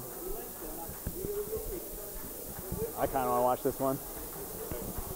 Siga, yeah. Wouldn't that be like super close? Yeah, but I still want to watch Peter. Okay. Okay, I mean, let's start with this. We'll start with them. They'll probably finish first. Yeah, let's start with this and then And we're going to start things off with the Peter Lee Tao Zhang match. Once again, Peter Lee, the 2011 U.S. Men's National Champion. Tao Zhang, table tennis coach coming here from China. I believe he played in one of the Chinese leagues. I don't know, back in like 2013 or something. He has a win over Fan Zhendong, so he's obviously a very, very strong player. Wow, look at the pace of them backhand warm-up. Even their warm-ups are incredible.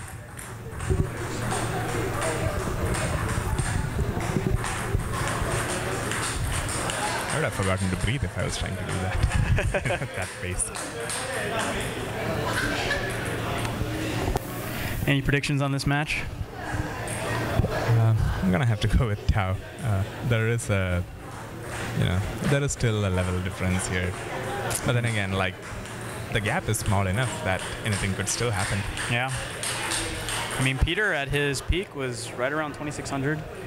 I would agree that Tao is probably the more practiced of the two players right now, but anything can happen. Right, Tao still plays a lot of tournaments. He was down in LA just a few weeks back playing in the ALN Cup. He played Lubomir Pistech from Slovakia in the finals. Yeah, it's a great match. Yeah. Even though he didn't win, it was all the way down to the 7th, and I think he lost like 11-9 in the 7th. Yeah, I think you're right. So tight. And Pistech is one of those players who's just so versatile. He's got amazing touch play, and he can play this weird forehand loop from in front of his body. He also got top 8 at like the Sandpaper or whatever championships. That was pretty cool. Anyway, I think we're about to get underway here. It looks like Peter's gonna start things off. Let's see how this unfolds. Peter going with the long serve for the first point. Taking a page off of Lang Deng's book. Wow. Serves long twice. It takes a little bit of guts against somebody like Tao. Yeah.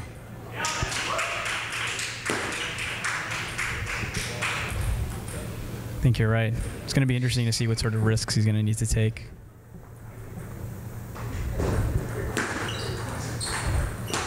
Absolutely. At this level, it's just risky to play safe. Yeah, that's exactly what it is. It's a good way of putting it.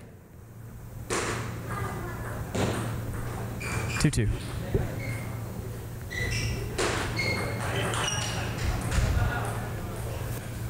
Heavy underspin serve. Tao with the banana. Peter with the error. Ooh, that almost clipped the net and went back in. That would have been pretty cool.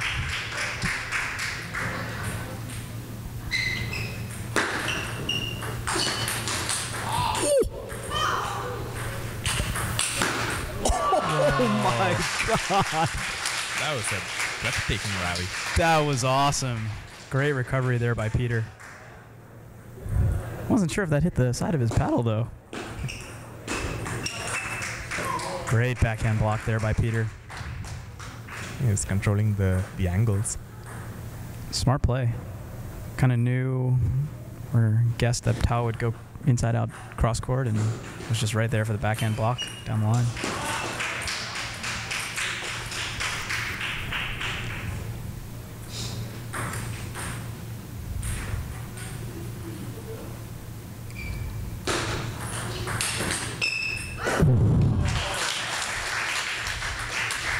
Peter committed himself a little too early in that rally.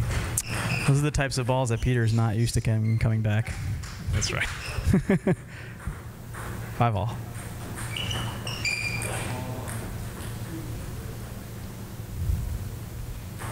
Slight misread there by Peter.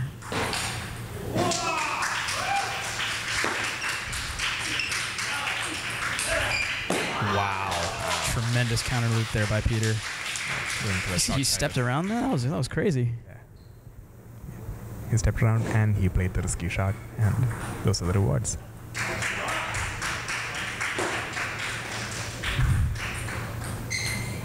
I haven't seen him use the reverse pendulum at all this game. Let's see if he brings that out.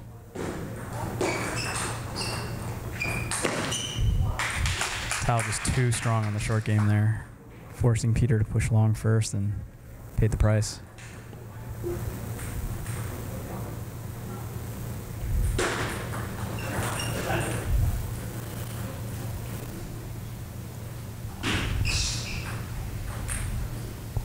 So Peter started off really strong in this game, but the question is whether he can play with that level of energy, that level of focus for for what could be a 7-setter. Yeah. Another great counter loop there by Peter. 8-7 Tao.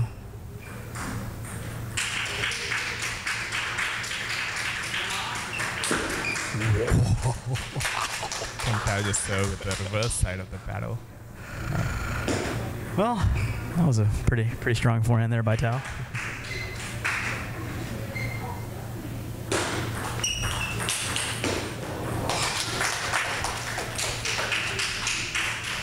Man, when Tao has time, he just unloads.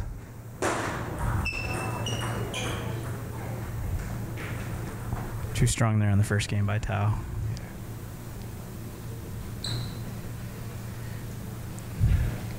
I think Peter did really well in the beginning of the game. Yeah. The risks he took paid off. He was able to... I think he was up 2, right? He was up 2, 6-4 maybe? Yeah. Something like that.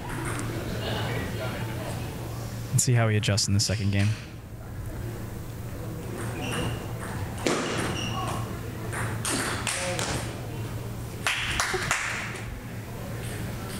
That's just too strong by Tao.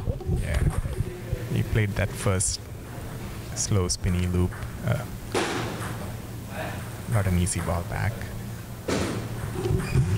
Seems like Peter's been tricked a few times with that. I can't even read it at all, but I assume it's topspin based on the reaction. Based on the results, yeah. It's you always know what a serve is in hindsight.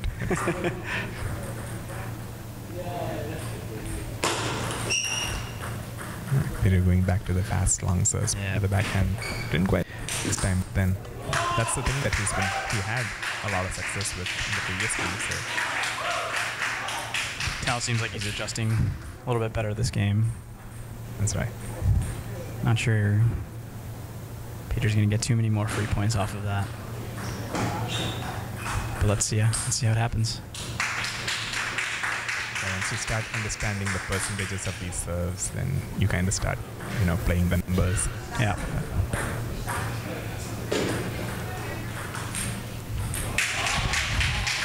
Peter serving at 1-5.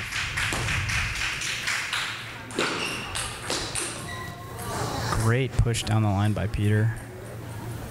That really set up his rally. Yeah. He almost baited Tao into the first loop, and then a strong counterattack gets him the point. 2-5.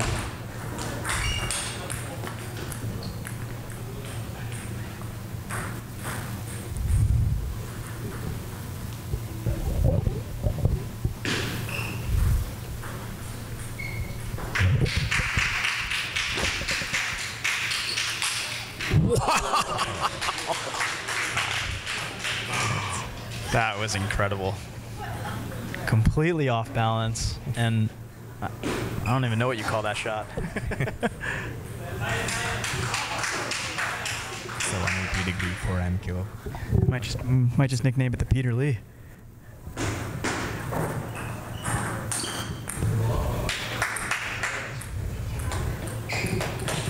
That serve from Tao, really hard to tell. Like, no spin, top spin, anything that floats up just a little too high, he's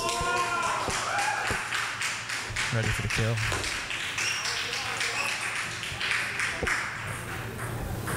Peter again going back to the long serve.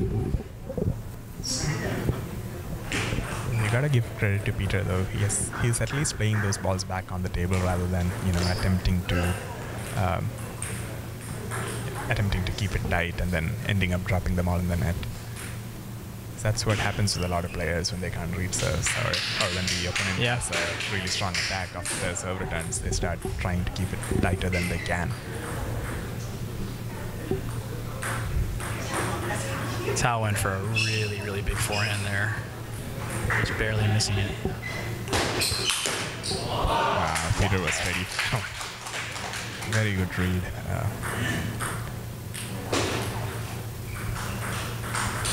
There's so many mind games going on even between these two. Great read by Peter.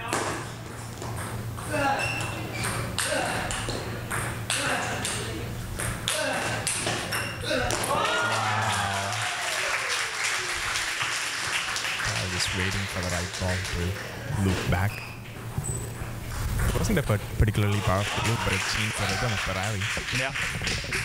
It changed the trajectory of the ball.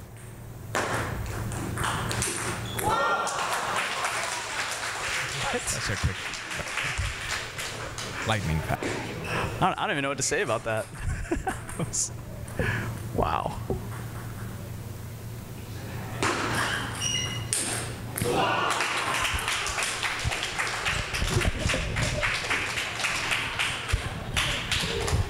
He just hit the ball all the way into the commentary box here. He hit that one pretty hard. That was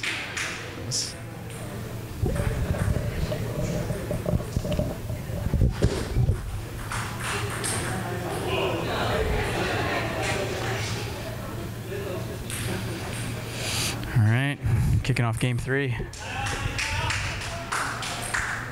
I'm surprised that players aren't using their full 1 minute between the games. Yeah. It's like they're just ready to go. Great backhand redirect there. These kinds of fades on the backhand side are just devastating. They just keep moving further and further away from you as you try to chase it down.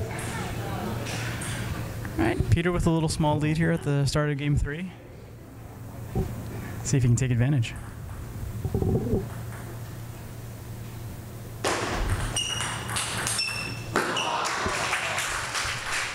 Backhand's just way too quick. Wow.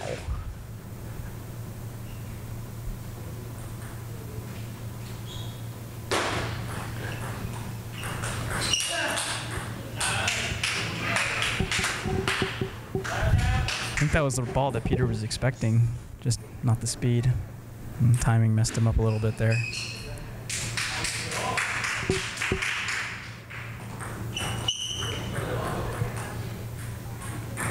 little break off the net for Peter. He'll take all the luck he can get at this point, I think.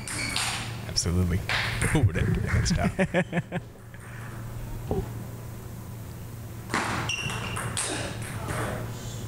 Great return there again by Peter. He seems to be really reading the long balls, long serves really, really well. I don't think Tao's gotten away with very many at all. Yeah, it could also just be that he's assuming that most of the long serves are topspin. Because I haven't seen Tao use a long fast counterspin serve yet. That's true.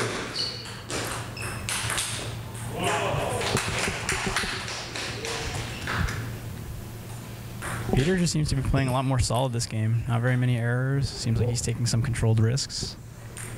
He's earned himself a nice 7-1 lead.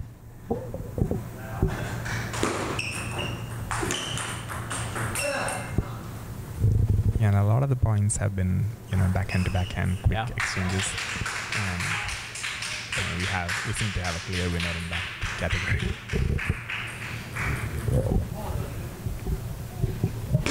Peter able to keep up a little bit better on the backhand side. This is what we were talking about last game when Tao played Long Dang. Peter, of course, with the shake hand grip versus the penhold grip, is able to stay in those backhand to backhand rallies with Tao.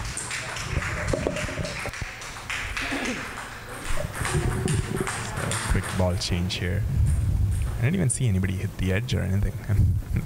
These new plastic balls, man. They're destroying balls with sheer power. I mean, Yeah.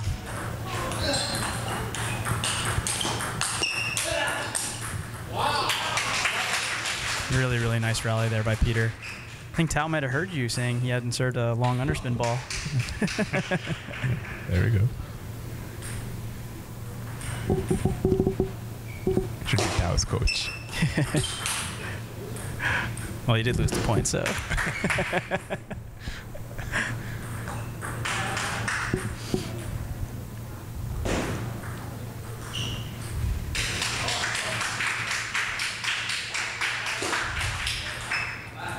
Ooh.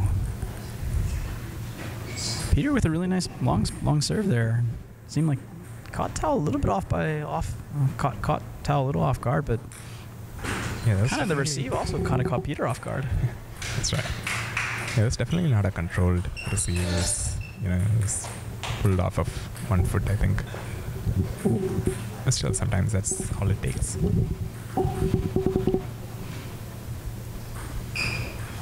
Tao with the last 3 points here. See if Peter can take one here and stop the bleeding a little bit.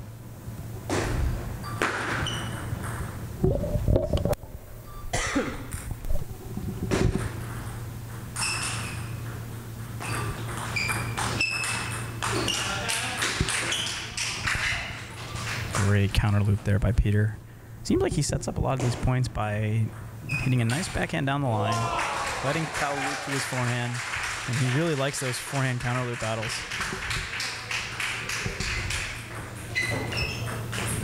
Absolutely. I mean, even though it's the forehand that's winning the points, it's a backhand that's setting it up. Yeah, totally.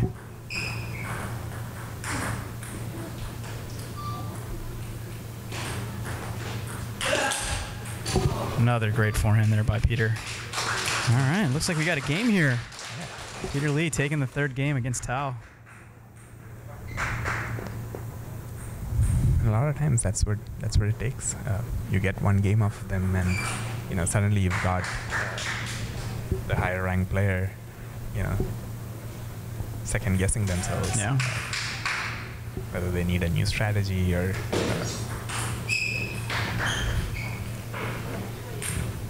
That was a strong game by Peter. Let's see if he can continue.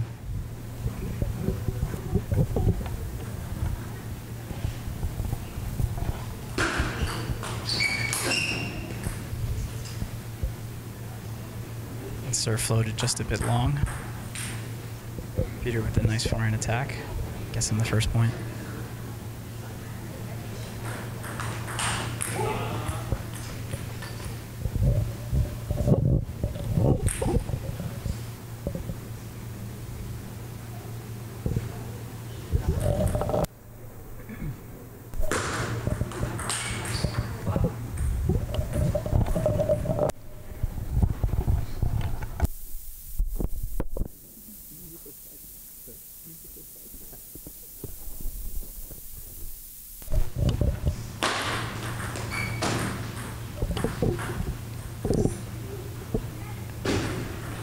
Tao with a heavy underspin push.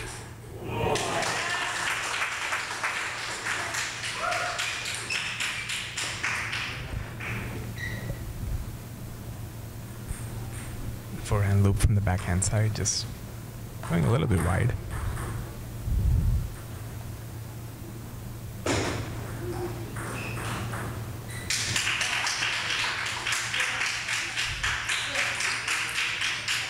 Great recovery there by Peter. Again, not fooled at all by the long serve. Yeah, he just put it back, loaded it up to spin.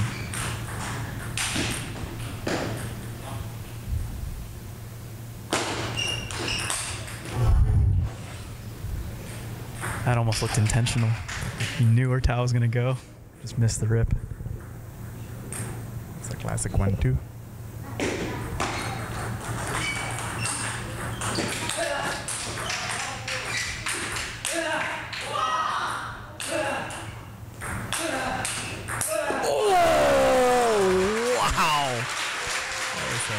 Mind-blowing rally there.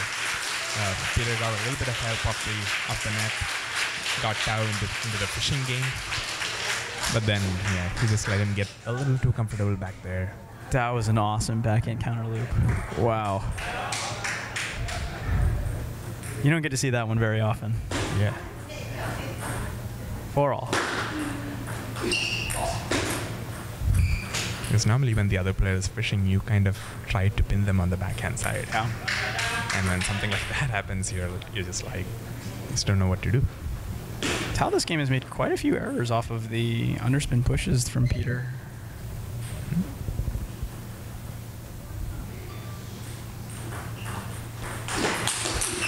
Wow. Incredible first counter loop from Peter, but not able to recover quite fast enough for the second one. And it looks like we have another broken ball. Guess that's what happens when you hit as hard as these two.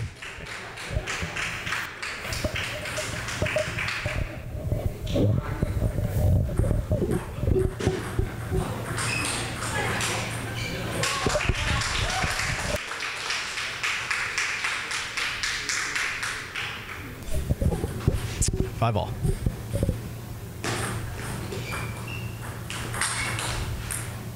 Nice backhand rally there by Peter.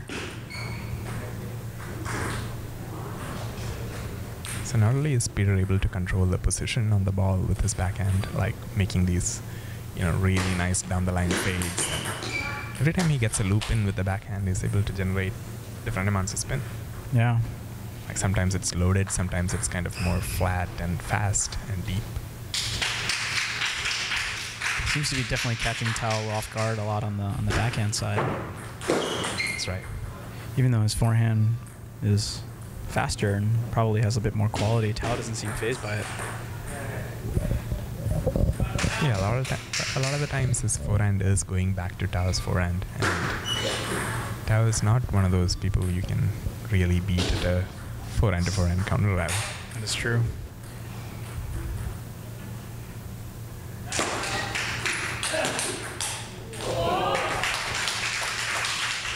That ball came back before Peter could even recover from his first loop. That came back before I could even see it. So.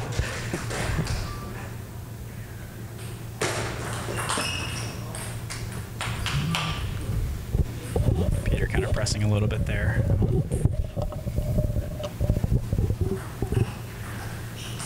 (10-6). Wow.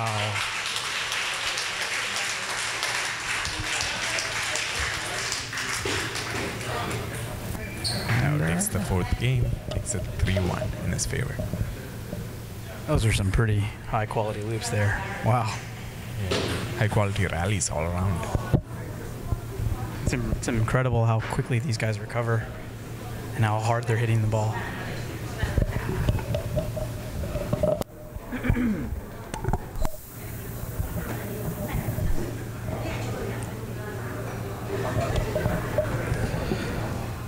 All right, let's see if Peter can turn things around on game 5.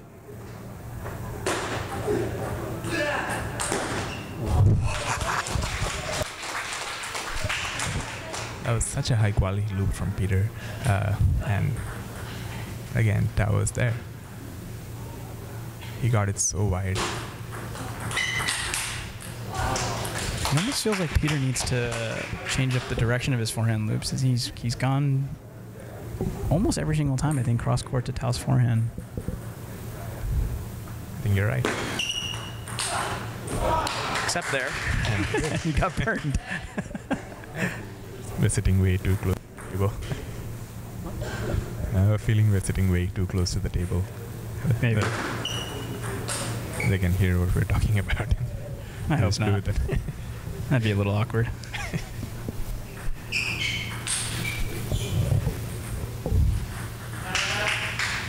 Peter serving at 1-3.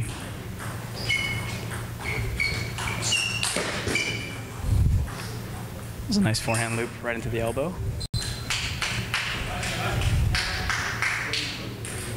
I saw Peter moving towards the forehand side and tried to pin him back on the backhand side. Yep. Wow. That push popped up a little too high. Still, Peter with a very high quality backhand rip.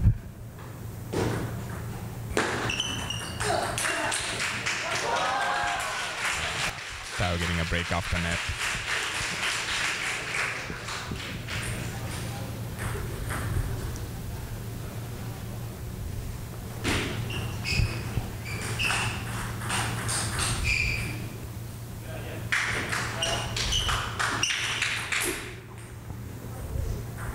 Tao was waiting for it. Mistimed it just a bit. Catches the edge of the paddle. Surprised that didn't break the ball.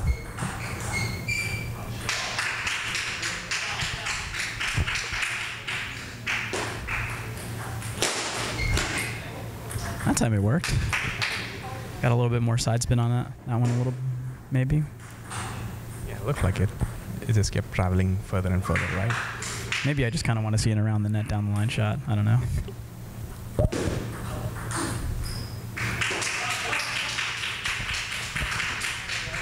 Let's These guys are keeping the ball so close to the net on their serves, making sure they are not able to give their opponents any balls that are too high.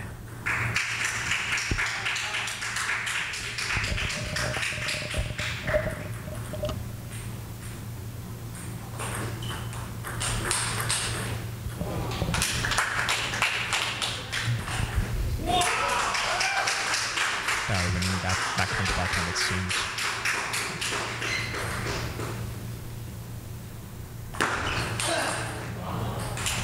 Another great read by Peter on the long serve. That's incredible how he's able to turn around for these things. Yeah, I'm still not sure how he has time for that. Yeah, I mean, it means that you've seen the long serve coming and you're able to move into position and play a strong stroke.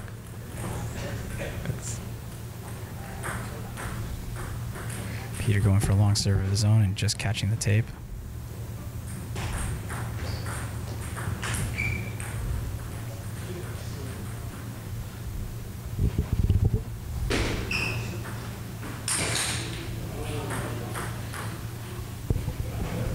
All right, 7-7.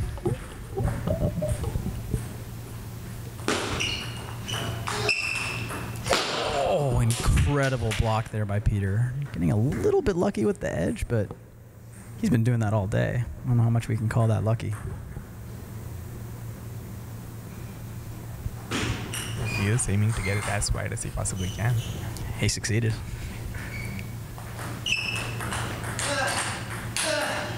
Another great loop there by Peter. It's amazing. For somebody so tall, he has incredible footwork.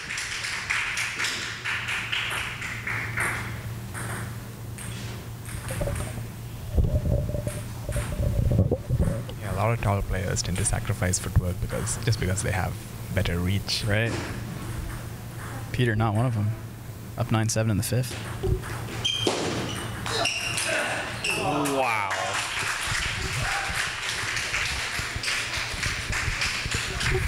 Peter with a really, really strong counter loop there. Earns himself 3 game points.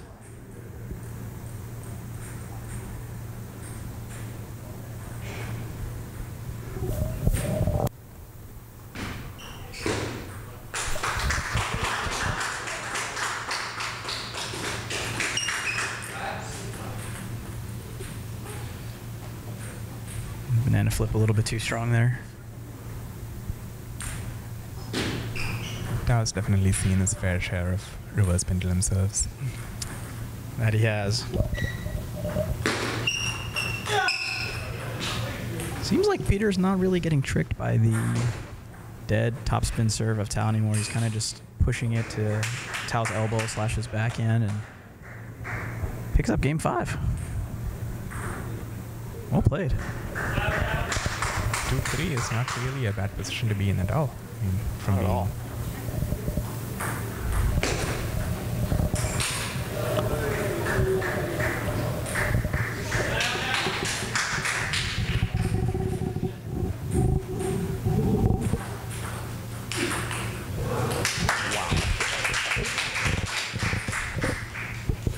I think Tao tricked him a little there. I think he was expecting the backhand block.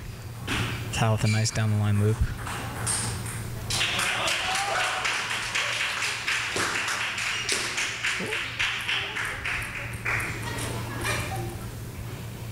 Not sure what happened there. Maybe just mistimed it a little bit.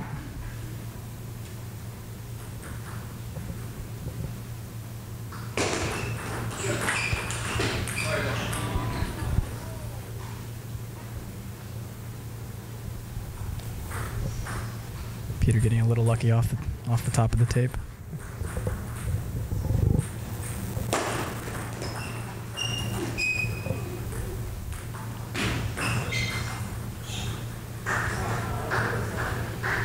Not quite in position to play that one, maybe. Couldn't quite put his foot down to generate the lift necessary. Yeah, I felt like his feet were a little off. 2-2. Great counter loop there by Peter.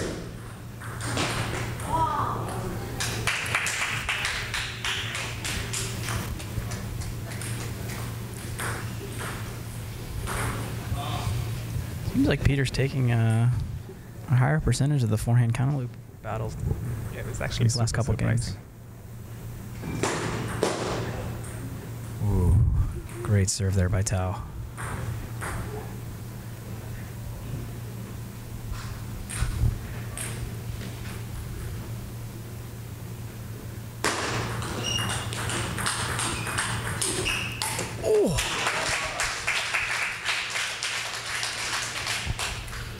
I think that's just too good.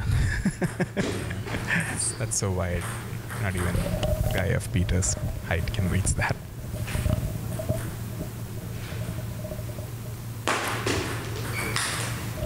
Nice forehand flip there by Peter. Telegraphed that perfectly. Absolutely. So up until this game, all of his forehand flips were kind of these fades out to the backhand side. Yeah. He went for the cross-court kill for the first time. It's a nice changeup.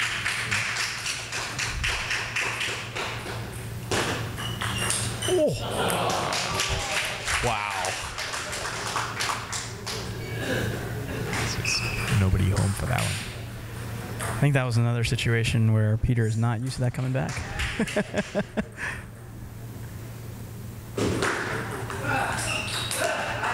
Ooh, had the chance there. That was the ball you were talking about. Forehand flip down the line. Had an opportunity. 4-6.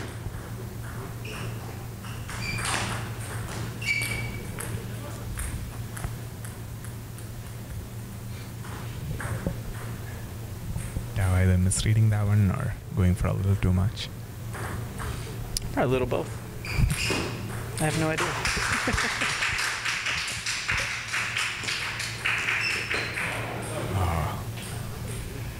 Tao getting a little lucky this time. I was half hoping to see one of those ding-ding-esque balls back from under the table that bounces back. Wow.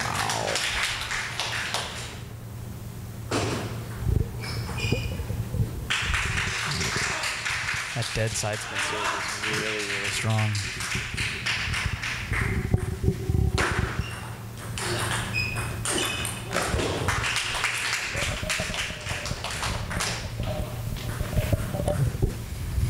It's a good effort staying in that point as long as he did, but can't defend the onslaught forever.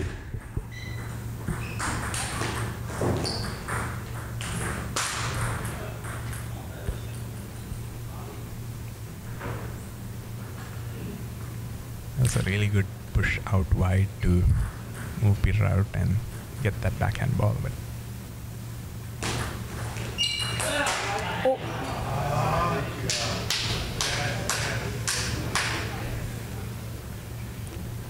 yeah, that was really Peter's ball to kill. I think he knew it too.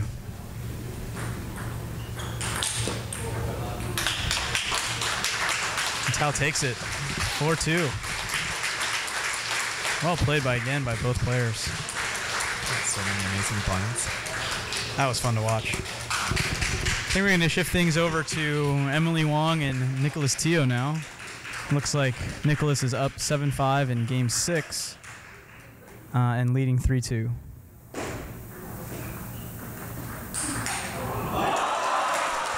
Wow. Incredible block there from Emily. That was like a no-looker. Almost Wallner style.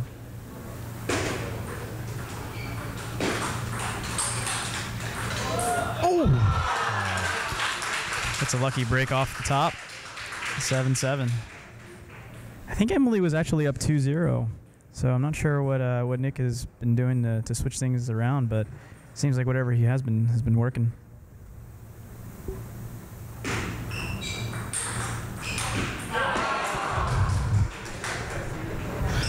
Had an opportunity there. I think one of the differences between the two players is that Nick is probably happier playing mid-distance, like he's okay with that. Whereas with Emily, she probably doesn't like being pushed off the table. So far, balls like these, even though she's pushing it back, he's still able to hang in there. You can play the front waves.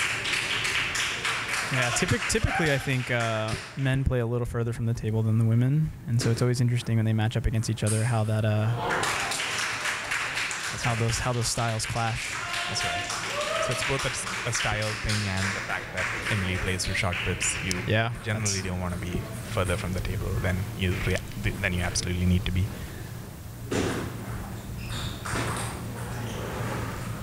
I do want to see a 7th in this. I definitely want to see a 7th too. Emily's received there, just floating just a bit too high. Nick able to hit a nice forehand loop. 9-9. Ooh, I thought his receive was a little too high too. Yeah. Emily just missing the backhand attack. But she got the ball she wanted and she knows it. Nick with a match point here. Going to the semifinals. Heavy underspin by Emily. 10-all. It's always heartbreaking to push a ball into the net in a tight situation like this. Oh! Another no-looker? Yeah. She just slaps the ball right in front of her. It's just... We've seen some interesting signature shots in these last couple of games. I'm going to have to call that the Emily Wong.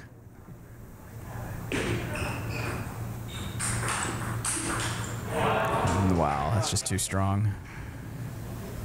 The ball just came back faster than Emily could transition to her forehand. She just got halfway. Heavy push there by Nick. Emily a little far away from the ball for that one. Earns a second match point. Your flip just floats a little bit long. And Nicholas Teo takes it 4-2. So both of these quarters ending in 4-2s. Stay tuned. We'll be back shortly for the semifinals. And the two matches are going to be Bob Chen versus Sean Zhang, and Tao Wenzong and Nick Teo.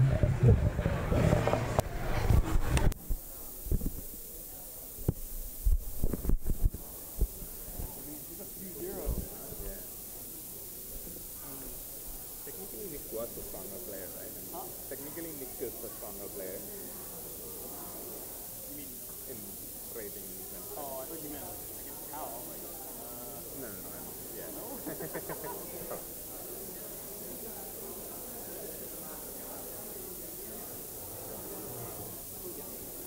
We got one. I think I got one. Yeah. Yeah, I got one. Don't give him 2. Hey, double chances. I'll take 2. Oh, come on! I'm commentating. You get a free water. What? Where is my free water?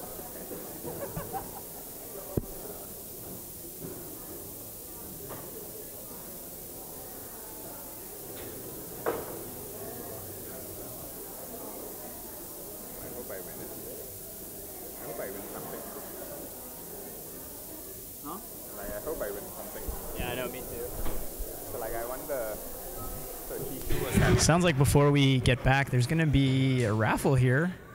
Not exactly sure what they're raffling off, but might be a short break before we come back. So I won this raffle to get a couple of invites for the T2 league. What? You know about the T2? T2 is like this Premier League